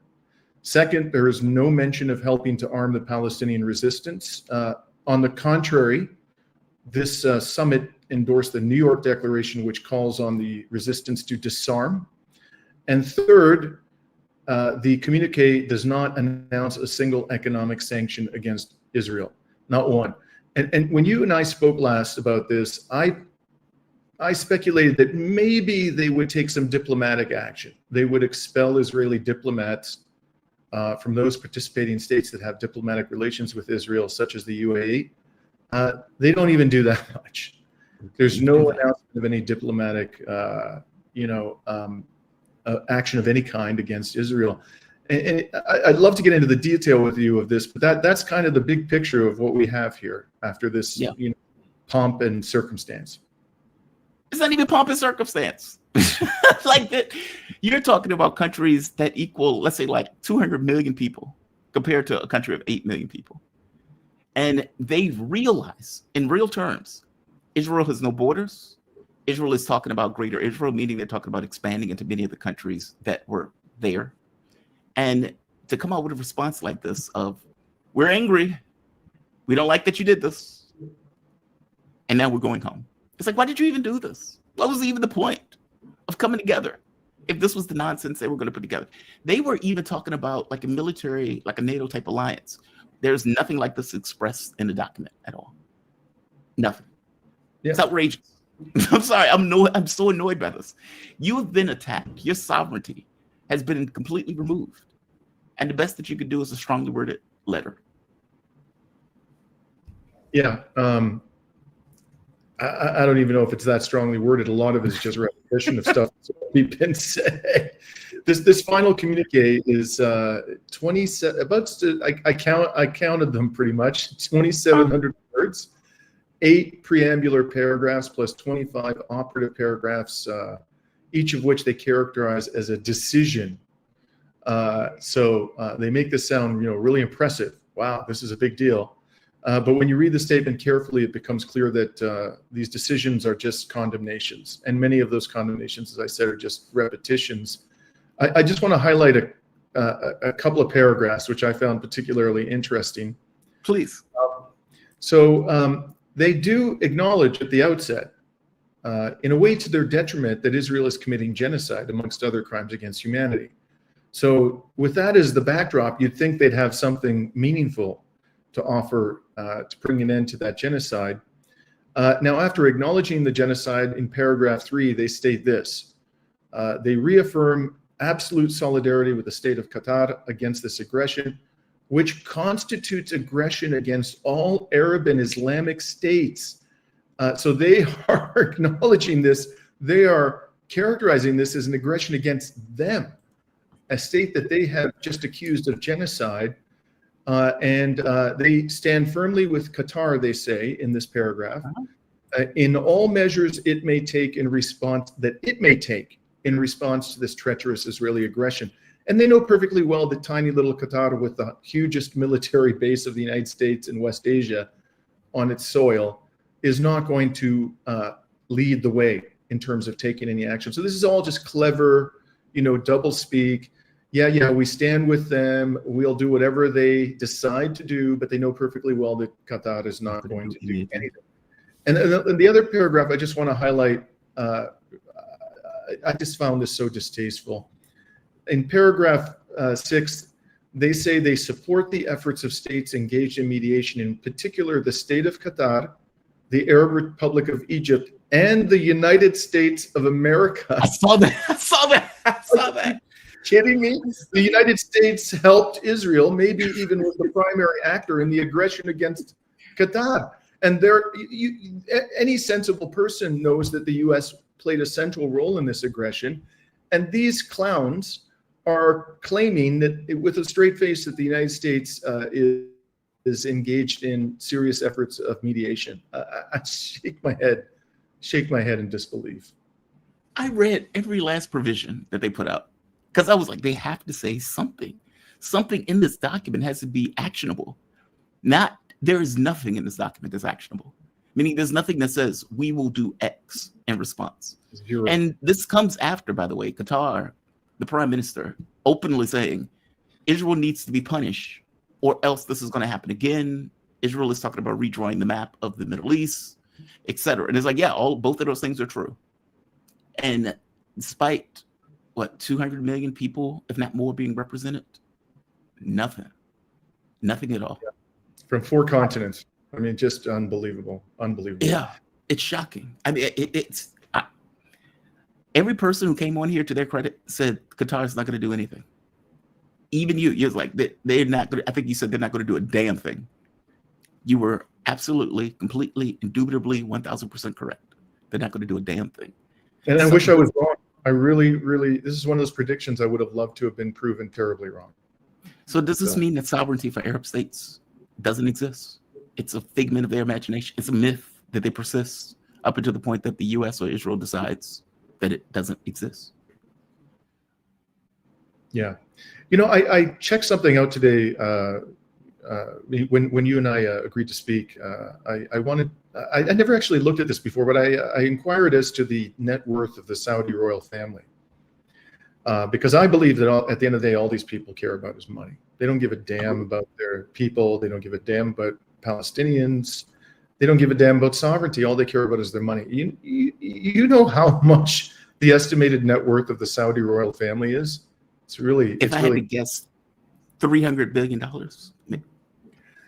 My brother, it's $1.4 trillion. Are you serious? They are the wealthiest family in recorded history. These are mainstream sources. When you just think about that, when you've been rewarded so insanely for your subservience to the Western Empire.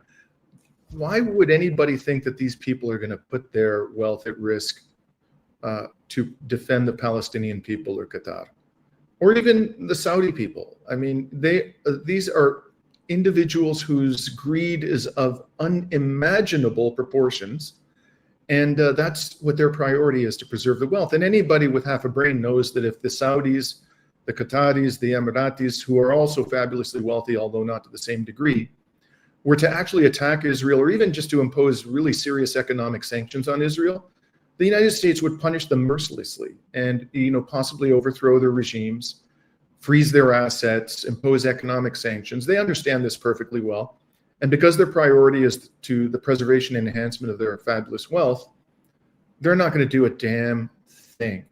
Unless and until, and this is the key issue, Israel expands its aggression to the point where it actually begins to target these regimes themselves. Until then, I don't think we're going to see any action from them at all. They have to feel personally threatened. And what happened in Qatar was not a personal threat to the Qatari royal family. They took out a couple of buildings. They actually were quite precise, which the Israelis are perfectly capable of doing when they want to. They took out one Qatari security official who was not a member of the royal family, as I understand it. And so I don't think they felt personally threatened by this. And until that happens, and it might, because Israel now has been given a green light to continue the escalation. And they are hell-bent on the project of Greater Israel. So the issue is here, I think, well, really there are two about the future. Will Israel actually begin to escalate its aggression against one or more of these autocracies? And secondly, how long are the people in the street, the Arab street, going to put up with this crap, with this humiliation? And those are two important interesting part. Oh, that is the interesting part. Because you have to ask, why all of this performative theater? Like, that's the interesting part to me. It's like, you're a vassal, you know you're not going to do anything. So why are you pretending? Why are you flexing your military muscle when they're making videos of their military? Why are you screaming so loudly into the void at the UN Security Council, or for this matter, convening this meeting? And I guess I come to the assessment that they're doing this in order to tamp down on public sentiment. Exactly. Like, I accept that there's an element of this where they're outraged for the breaking of the myth of sovereignty. Like, meaning we thought we were different. Like, I think I made the joke once before about, the black guy, Hispanic guy, white guy in the car, and they say, hey, you N-words, get out. The black guy gets out, and they say, hey, you get out too. Talking about the Hispanic guy. Like, you're not different. You're not seen as different. You're the same person from their standpoint. And so I sense that maybe there is some outrage at this popping the balloon of Arab sovereignty. But I suspect a lot of this is, we know the public is very angry. We know this is humiliating. And so we need to shake our fists to kind of edge off some of the anger of the public because of this taking place. That's exactly right. It's all about controlling popular outrage. You're 100% correct. There's no other explanation for this behavior. We've talked about this before. The people in power, both in this part of the world and in our part of the world, they do care about public opinion because they know that they are vastly outnumbered by ordinary citizens. And if their anger gets out of control, their own personal safety and security, power, and wealth are at risk. So they do what they can to control popular outrage through these performative exercises. But unless and until they personally feel threatened by U.S.-Israeli aggression, or popular outrage becomes uncontrollable, we're going to just see more and more kabuki theater. Egypt, Istanbul, they were also there. Iran was also there. Their message seemed far more strident and militaristic. And what it seems like, and I could be wrong on this, correct me if I'm wrong on this, that they are pissed off. Like, they seem legitimately pissed off, humiliated even. In Egypt, Istanbul and Tehran, their message seemed to be far more militaristic. Like, look, this is going to keep happening.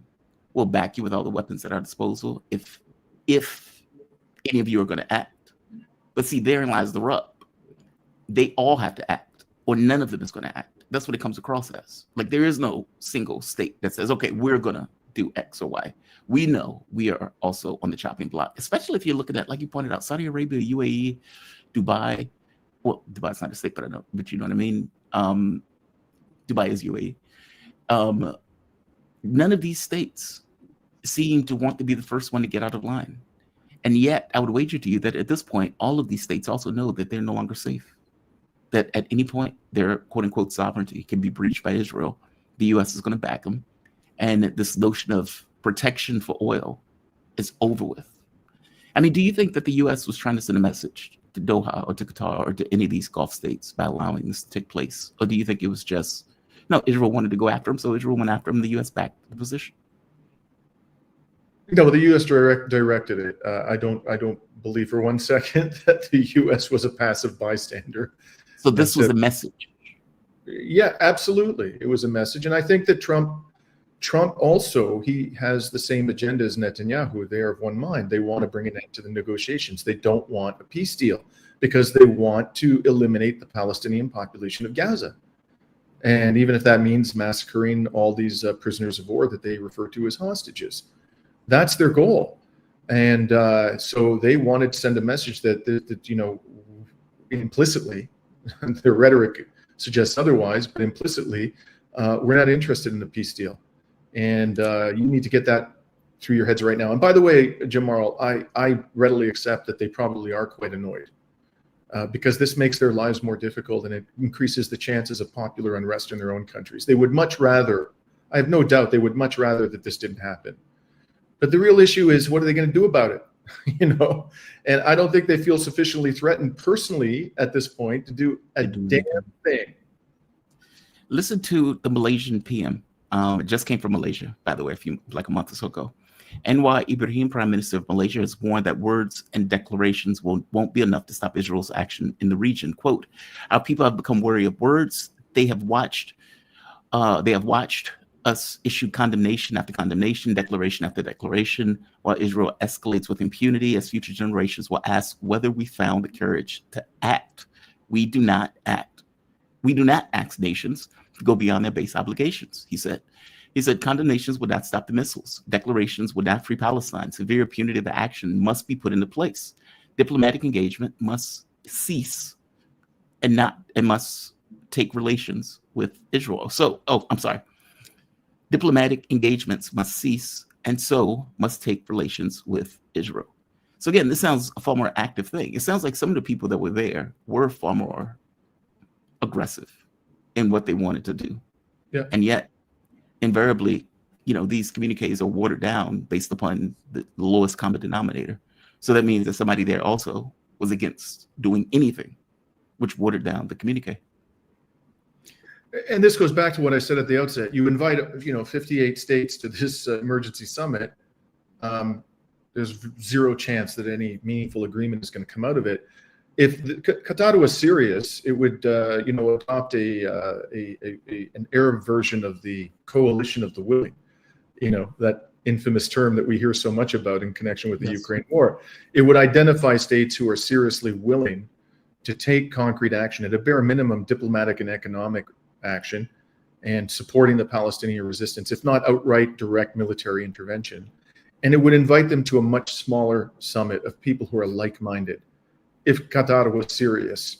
But it did this lowest common denominator exercise because they're more interested in preserving their wealth than they are in concrete action. But I do think that there are states that are becoming, this is not, it's not uniform, the opinion amongst the elite in the Arab and Muslim world. There are significant disagreements.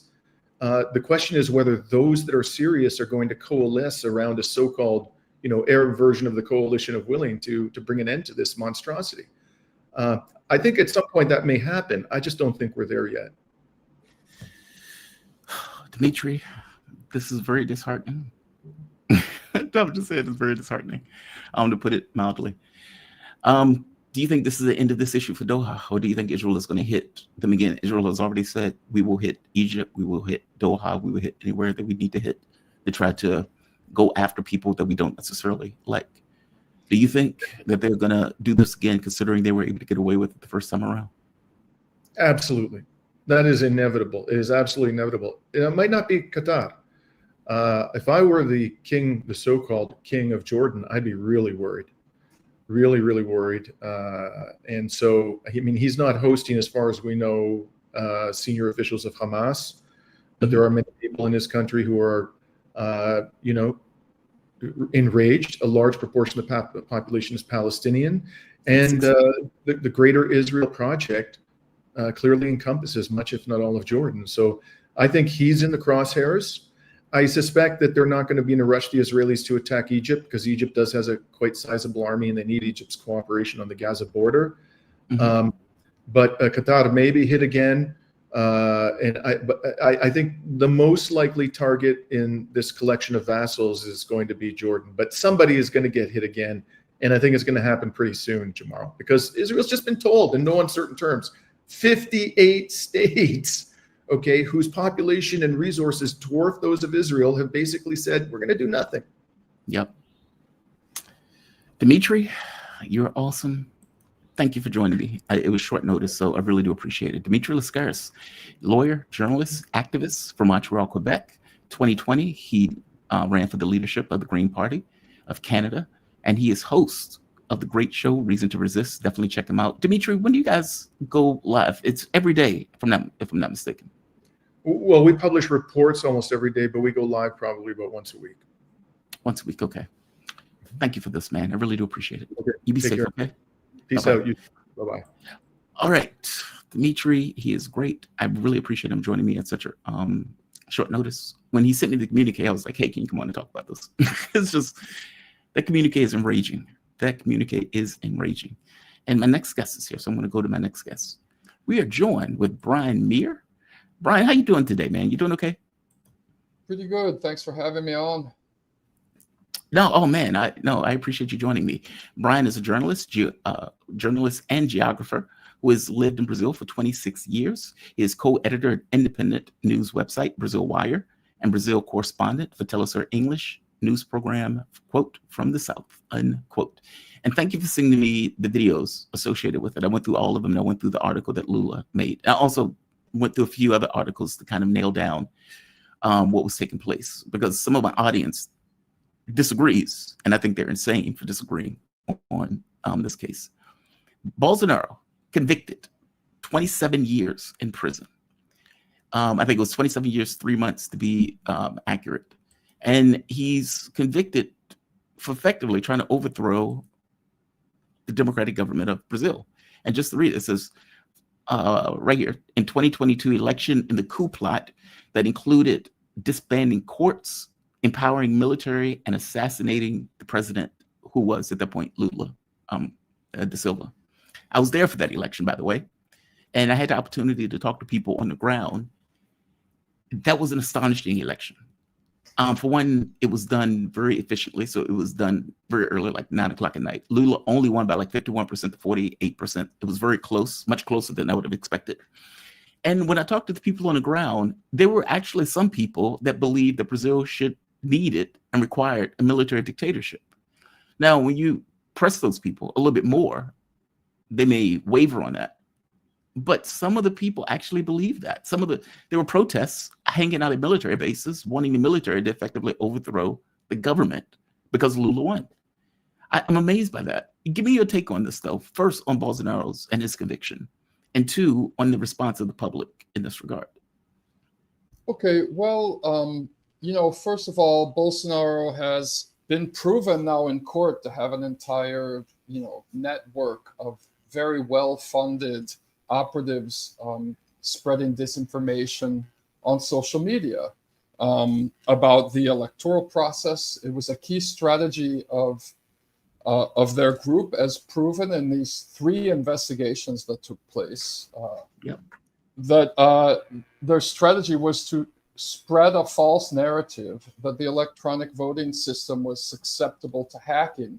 And they spent about 2 years doing this, with constant communication, by the way, with people like Steve Bannon in the United States, effectively preemptively building a stop the steal narrative. And he he was first punished and disqualified for running for office for 8 years after he abused his power as president by harnessing the National Public Television Network to produce a 1-hour live broadcast with over 100 foreign diplomats only a few weeks from the election, in which he lied without providing any evidence whatsoever that the elections were going to be hacked and that the system was susceptible to fraud. Then he ordered the military to do an internal investigation on the susceptibility to fraud of the electronic voting system, and their own investigation, his own military, who he appointed, came up with a result that it was impossible to hack into the system. So then he repressed that study from being released to the public. So we know that a lot of people are victims to this kind of disinformation on social media. It's a huge problem. We see it in London right now, and in the UK with this the largest fascist march in the history of the UK took place on Saturday. So that's one of the reasons that some people in the public, or a large minority, believed that Brazil should revert to a military dictatorship. But regarding the conviction, it started with a parliamentary investigation that produced a 3,000-page final report suggesting that the federal police investigate. The federal police investigated and came up with a 1,000-page final report based on mountains of material evidence indicting Bolsonaro and 33 of his cronies. Based on that report, the Attorney General's office launched a third investigation, and its final result was a 272-page report indicting Bolsonaro and 31 of his cronies. One person made it out through that report, and that's how the trial started, really, you know. And it was an investigation that was initially called for by the Supreme Court, because the Supreme Court in Brazil doesn't have a Supreme Court police. The US Supreme Court has its own police force, it has its own intelligence department, and its primary goal is to investigate threats against Supreme Court justices, right? And this is what was happening in Brazil. Death threats, doxing, and things like that happening on social media. So that's how the investigation into Bolsonaro initially began. Everything that happened is totally within the framework of Brazilian law. Brazil's laws are different than the US laws. Some bad faith actors, including Glenn Greenwald, who's been pushing the same narrative that the Bolsonaros have been pushing about an authoritarian judiciary now for like 2 years. They try to say, oh, well, it wasn't the full. Well, that's the law. In the year, I don't know if I just dropped or you just dropped. Can you hear me? No, I'm still here. I can still hear you. Okay, I can see you. All right, Yeah. All right, great. Well, until 2020, all cases in the Supreme Court dealing with criminal charges were reviewed by panels. There's 2 panels with 5 justices each. This was because of the backlog. And so in 2020, they switched it to go up to the full 11-member body of the court. But it created it exacerbated the backlog by so much that in 2023, the Supreme Court unanimously voted to revert to this panel system, including the 2 appointees by Jair Bolsonaro voted in favor of referring all criminal cases to the panels, and the investigation into Bolsonaro was underway at that point. So some of the arguments people have been trying to use to delegitimize this process are just based on United States law, but Brazil has different laws, you know? Yeah. And you have to respect it. Well, I was just going to say, I think that's where Glenn Greenwald comes from it. Like he's looking at, but I think he's looking at this. I think he's looking at this wrong, frankly. Like, honestly, Donald Trump should be convicted. No, please. Yeah, I agree. But even comparing the Donald Trump case with the Bolsonaro case is a false equivalency. There's a lot of similarities, but Donald Trump didn't spend 2 years coordinating with military leadership a military coup. I mean, the point of this insurrection or Capitol riots or whatever you want to call it in Brazil was there was a strategy behind it that was uncovered by the federal police, which is that they were trying to force Lula's hand to declare a state of emergency. And so there were high-level police officers, police commanders cooperating with the rioters, opening the doors to the government buildings for them in the hopes that Lula would declare a state of emergency. If that happened, security of Brazil would have been temporarily turned over to the armed forces. And it was written in a plan that was found, on Bolsonaro's desk, printed on his computer in the presidential palace, that at that moment, the military would then arrest Lula, arrest the Supreme Court ministers, arrest Vice President Geraldo Alckmin, and then announce that they were going to take over governing the country until new elections could be held. Well, that's what they announced in 1964, that they were taking over the country until new elections could be held. And the new elections were only held in 1989. So it was clearly an attempt at a coup. There was a special forces unit that was surveilling Lula, Geraldo Alckmin, and Supreme Court Minister Alexandre de Moraes. And this was called Operation Green and Yellow Fist. Green and yellow are the colors of the flag. And they were planning to assassinate the three of them. That's been uncovered as well, and it's been proven that Bolsonaro knew about this. So that's very different from what happened with Trump. Okay, Trump should probably have been arrested or put on trial for inciting a riot at the Capitol. But no one's come out with this proof that Trump had been plotting that for 2 years with, former actors from the military dictatorship, like General Augusto Heleno, who was an important figure in the dictatorship that ended in 1985, and also the commander of Minustah's armed forces during the Sitsolé massacre.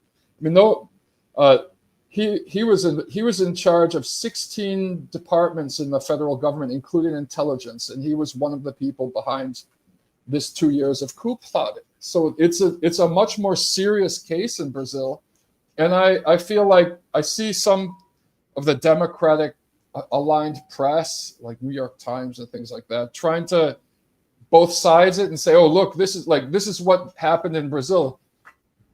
It's just the same thing that Trump did." Well, no, it was a lot worse. I mean, the day of those riots, right? They blew up 17 high-tension electrical towers across the country, creating blackouts in a bunch of different towns to create this kind of feeling of chaos. They also apprehended one of the people who was living in one of these camps in front of the military bases, demanding military intervention, trying to transport a bomb to the Brasilia airport on Christmas Day, a bomb attached to a petroleum truck, and so there was also an attempt to storm the federal police headquarters. It was attacked with Molotov cocktails, and they were burning buses and cars a couple weeks before the January 8th insurrection, and also the day that Lula and his wife came to Brasilia for a ceremony in which you receive your official qualifications a couple weeks before taking power. Rioters attacked the hotel he was in with Molotov cocktails. And so it was more violent than, as bad as the Trump thing was. I feel like the Trump thing was just, he'd worked his followers up into such a frenzy. He would just basically yell, "Go!" And they all ran towards the Capitol or something, right? Like, I don't feel, they did have planning meetings and stuff. I'm not an expert in what happened in the US. I know they had that War Council meeting because Eduardo Bolsonaro, Jair's son, partook in that with Giuliani and all the other people in that meeting. But I don't think it was as well planned as what happened in Brazil, because Brazil has a history of military coups. The first military coup took place in 1891. There have been 13 military coup attempts between 1891 and 2023. And this is the first time in history that any high-ranking member of the Brazilian military has ever been convicted of participating in a coup. And these are big people. It's his former defense minister, General Heleno, who dates back. General Heleno took part in an auto coup attempt during the dictatorship because he was the the personal attaché for a general named Silvio Frota, who was like from the hardline fascist group of military leadership that didn't want to return to civilian rule. So he tried to overthrow the government from inside in 78. He was only transferred to a desk job and forced into early retirement. Helena was his personal assistant during that coup attempt, you know? And after the dictatorship ended, they gave amnesty to all of the torturers and all of the people who'd been killing labor union leaders and students and activists and stuff like that. So this is like, it was a historical moment in Brazil last week when we saw 5 high-ranking members of the armed forces convicted for participating in an attempt to overthrow the government and install a military dictatorship. It's almost bigger news than Bolsonaro's conviction if you look at Brazilian history. It's wild. No, you're right. This is very different than the Trump thing. I mean, there were separatist groups that were talking about attacking the Capitol, like hanging out in Virginia with the idea of raiding almost like a special forces or paramilitary if Trump gave the word for it. But there was no evidence that Donald Trump was connected to these groups. A lot of what Trump was doing was internal. He was working through the political machine to try to effectively overthrow the government itself. And of course, some electors got pinched. But it was different. This was far well. Like what you're describing is effectively murder and taking the government in this kind of putsch attempt. And who knows if another election would have been held after that. No, this is radical. Of course not. I mean, if you look at the history of Brazil's coups, of course there wouldn't have been an election. You know, they might have allowed Senate during the dictatorship. They allowed 2 political parties to exist. I think it reminds me of the United States today with its 2 parties, because you know they symbolically allow other parties to exist, but they don't enable them to win elections or anything. But correct.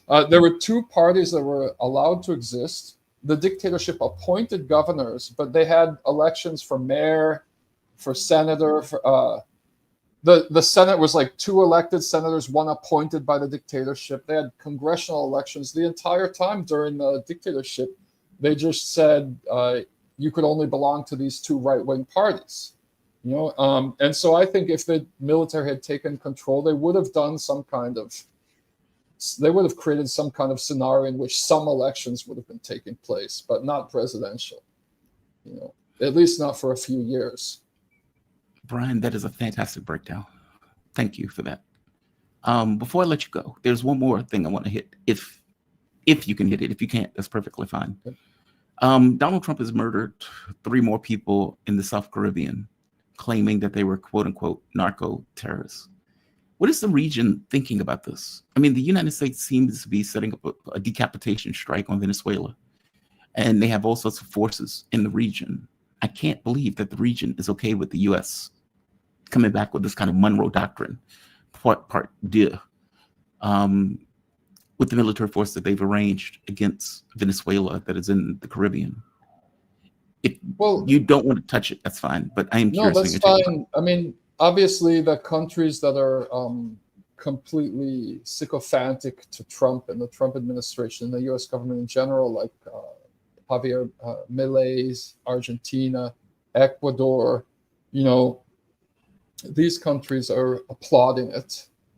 And the countries, any country that has any level of sovereignty, the people are very upset about it. President Lula has criticized it, even though they've got the relationships between Brazil and Venezuela are at a low point right now. But hopefully the fact that both countries are under attack, Brazil's clearly under some kind of hybrid warfare attack from the US right now, and Venezuela is like physically under attack. This is going to bring them closer together.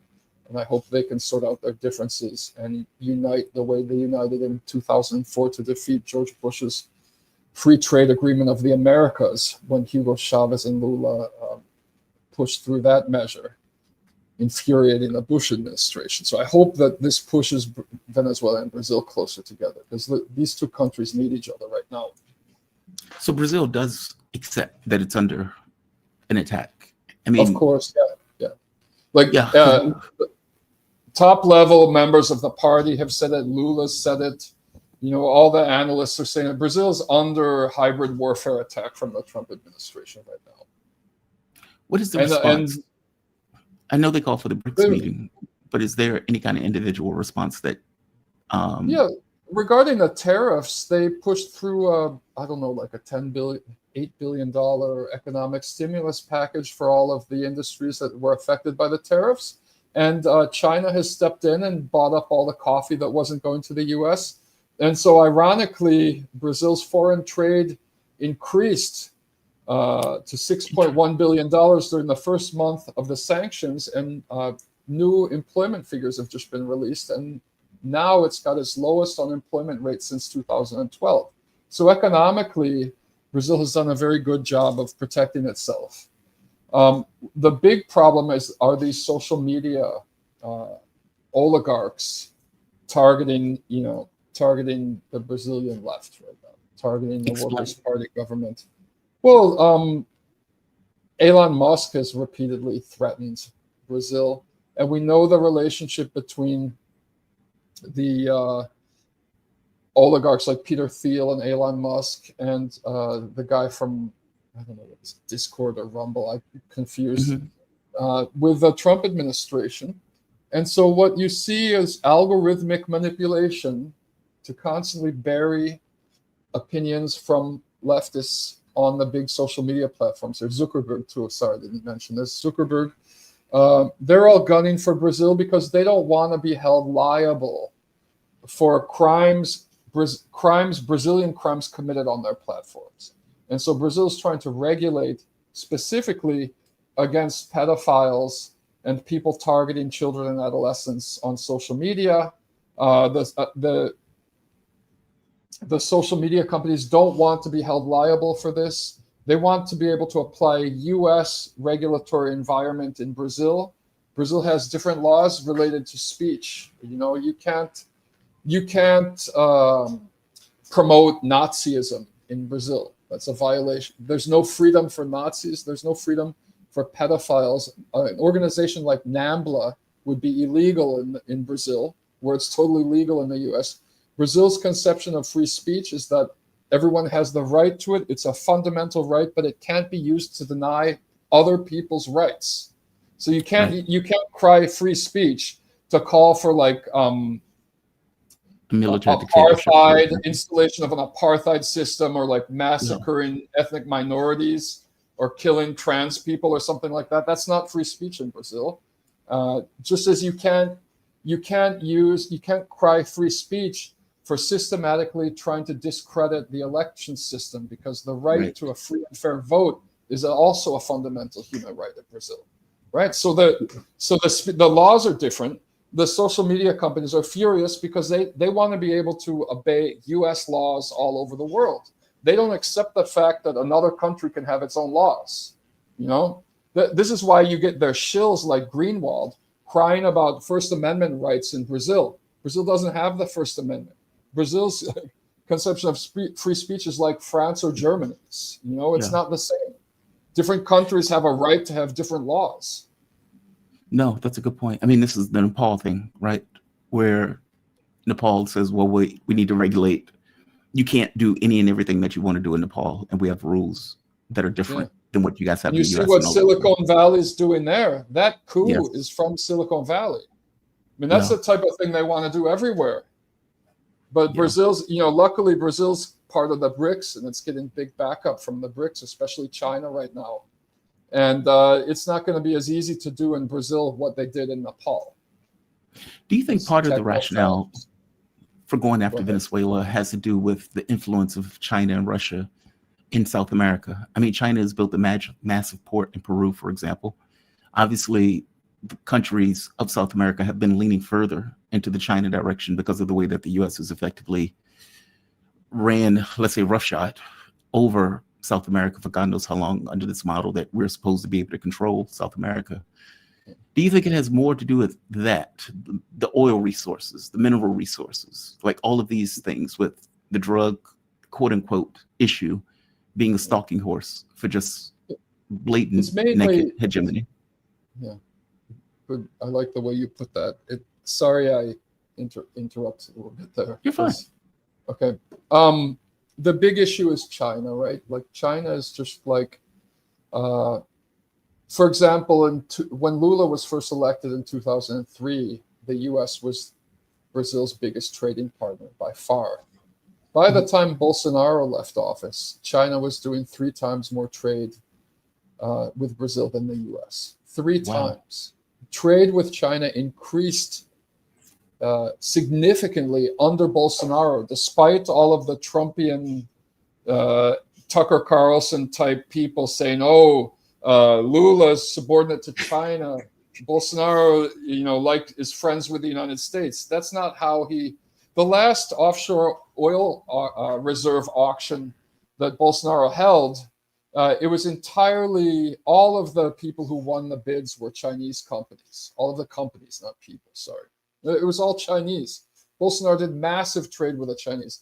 And the thing that they like about China and Latin America, in addition to the fact that China's never couped anybody, China's never invaded anyone in Latin America. I mean, the U.S. has invaded Mexico so many times that at one point, both sides during the Mexican Civil War officially asked the U.S. troops to leave. The U.S. invades everybody, it coups everybody. China's never done any of that. But on top of that, when China gives out loans, it doesn't put austerity conditionalities on them. Neoliberal austerity conditionalities. Like the U.S. Propped up Bretton Woods system like World Bank and IMF, which are dominated by the U.S.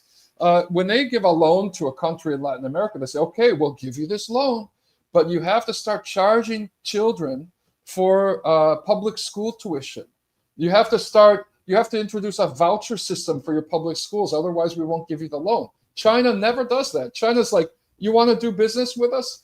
Here's the loan."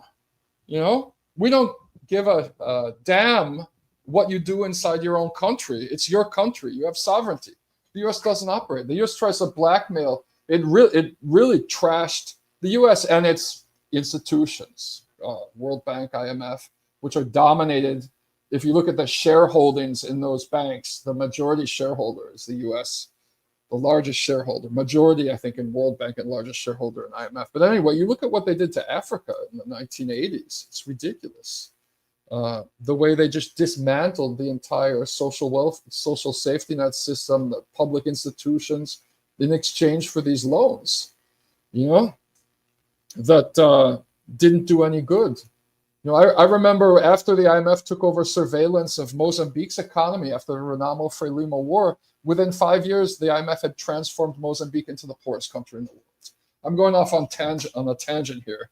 But that's why Latin American countries like doing business with China, because it's not, unfortunately, it's not this ideological push towards communism in Latin America. It's just intelligent people wanting to do fair business, Yeah.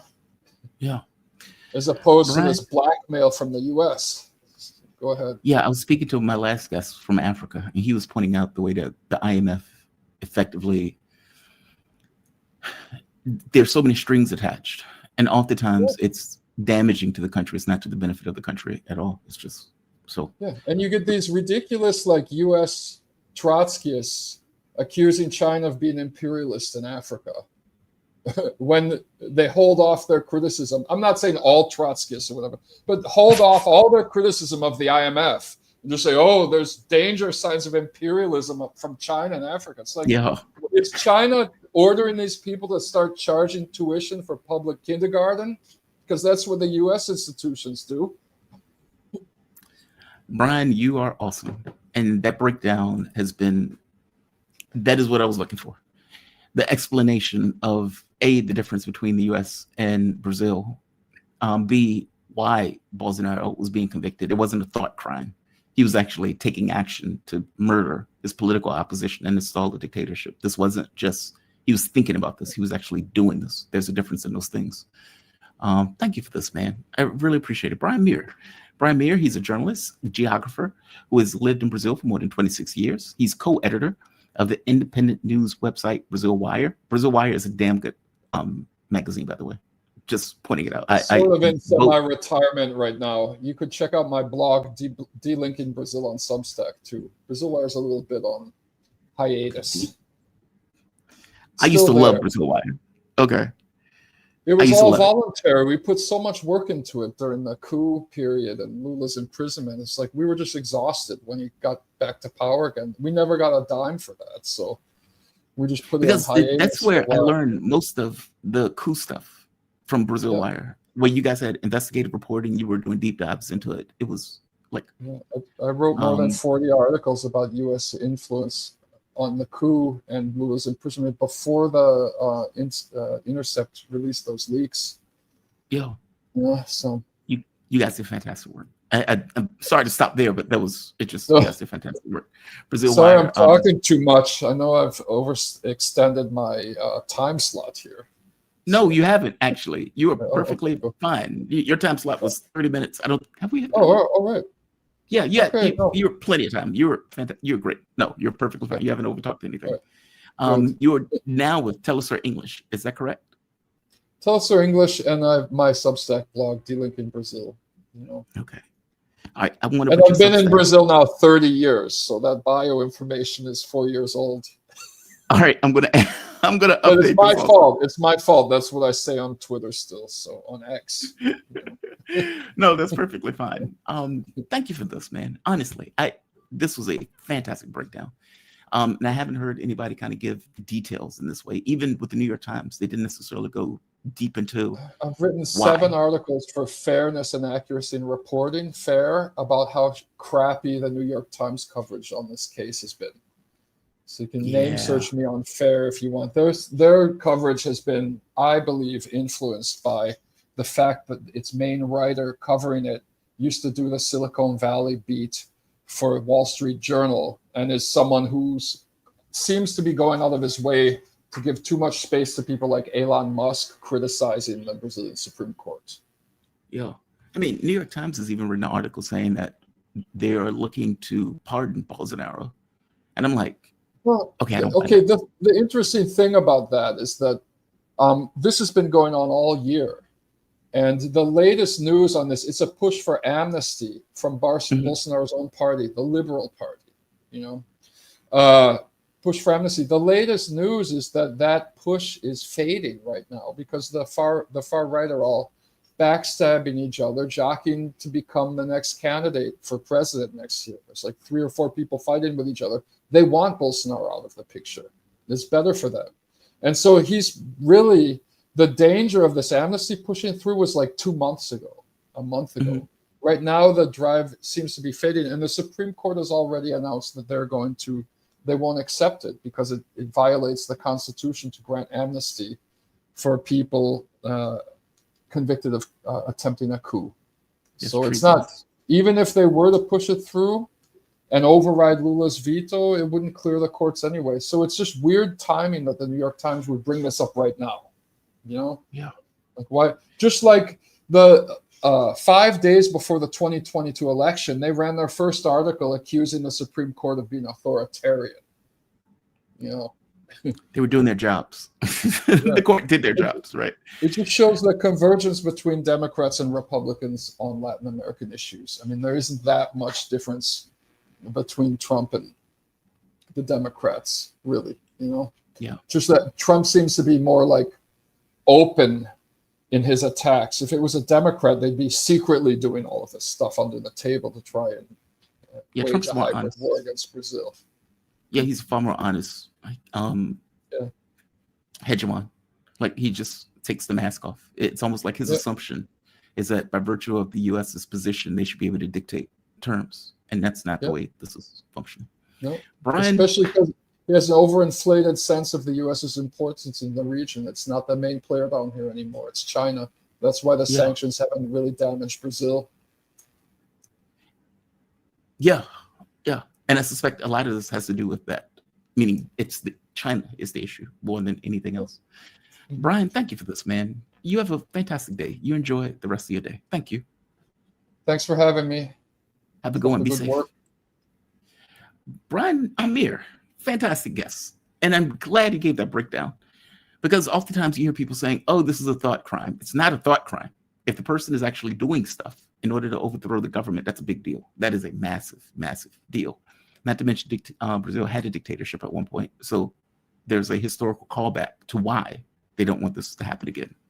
The US, with military police in various cities around the US, may be on its way to its own one. You're going to get all of these right-wingers singing the praises that are in the cult, backing it 100%. All right, we have come to the end. Treason is always a capital crime. Yes. General Troy. Yes, it should be. Yes. You've been endowed with that much power. Yes, there should be consequences. There should be consequences. All right, we've come to the end. We've come to the end. I want to thank all of you. Oh, let's go to chats before we leave. Mr. Ripley, it says, what is this? The Israel Fristers figured their gambit failed.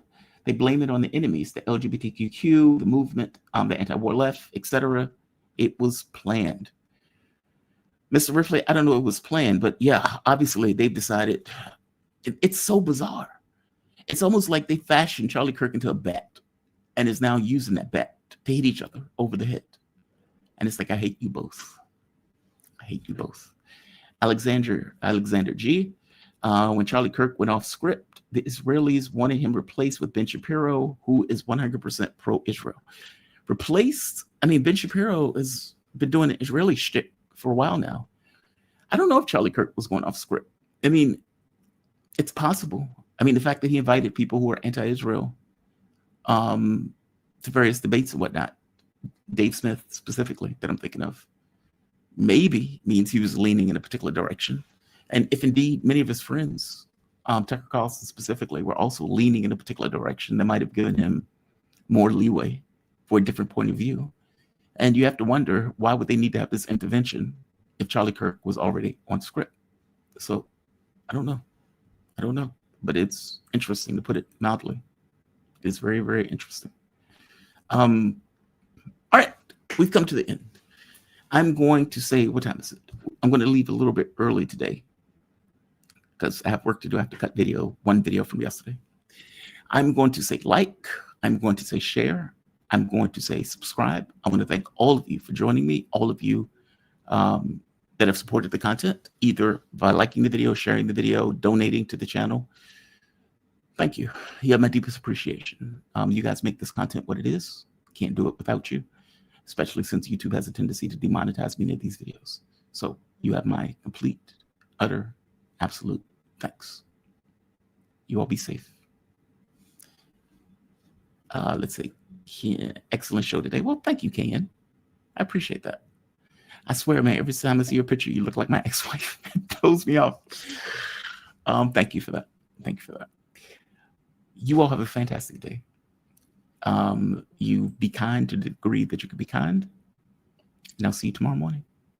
Be safe. Thanks all.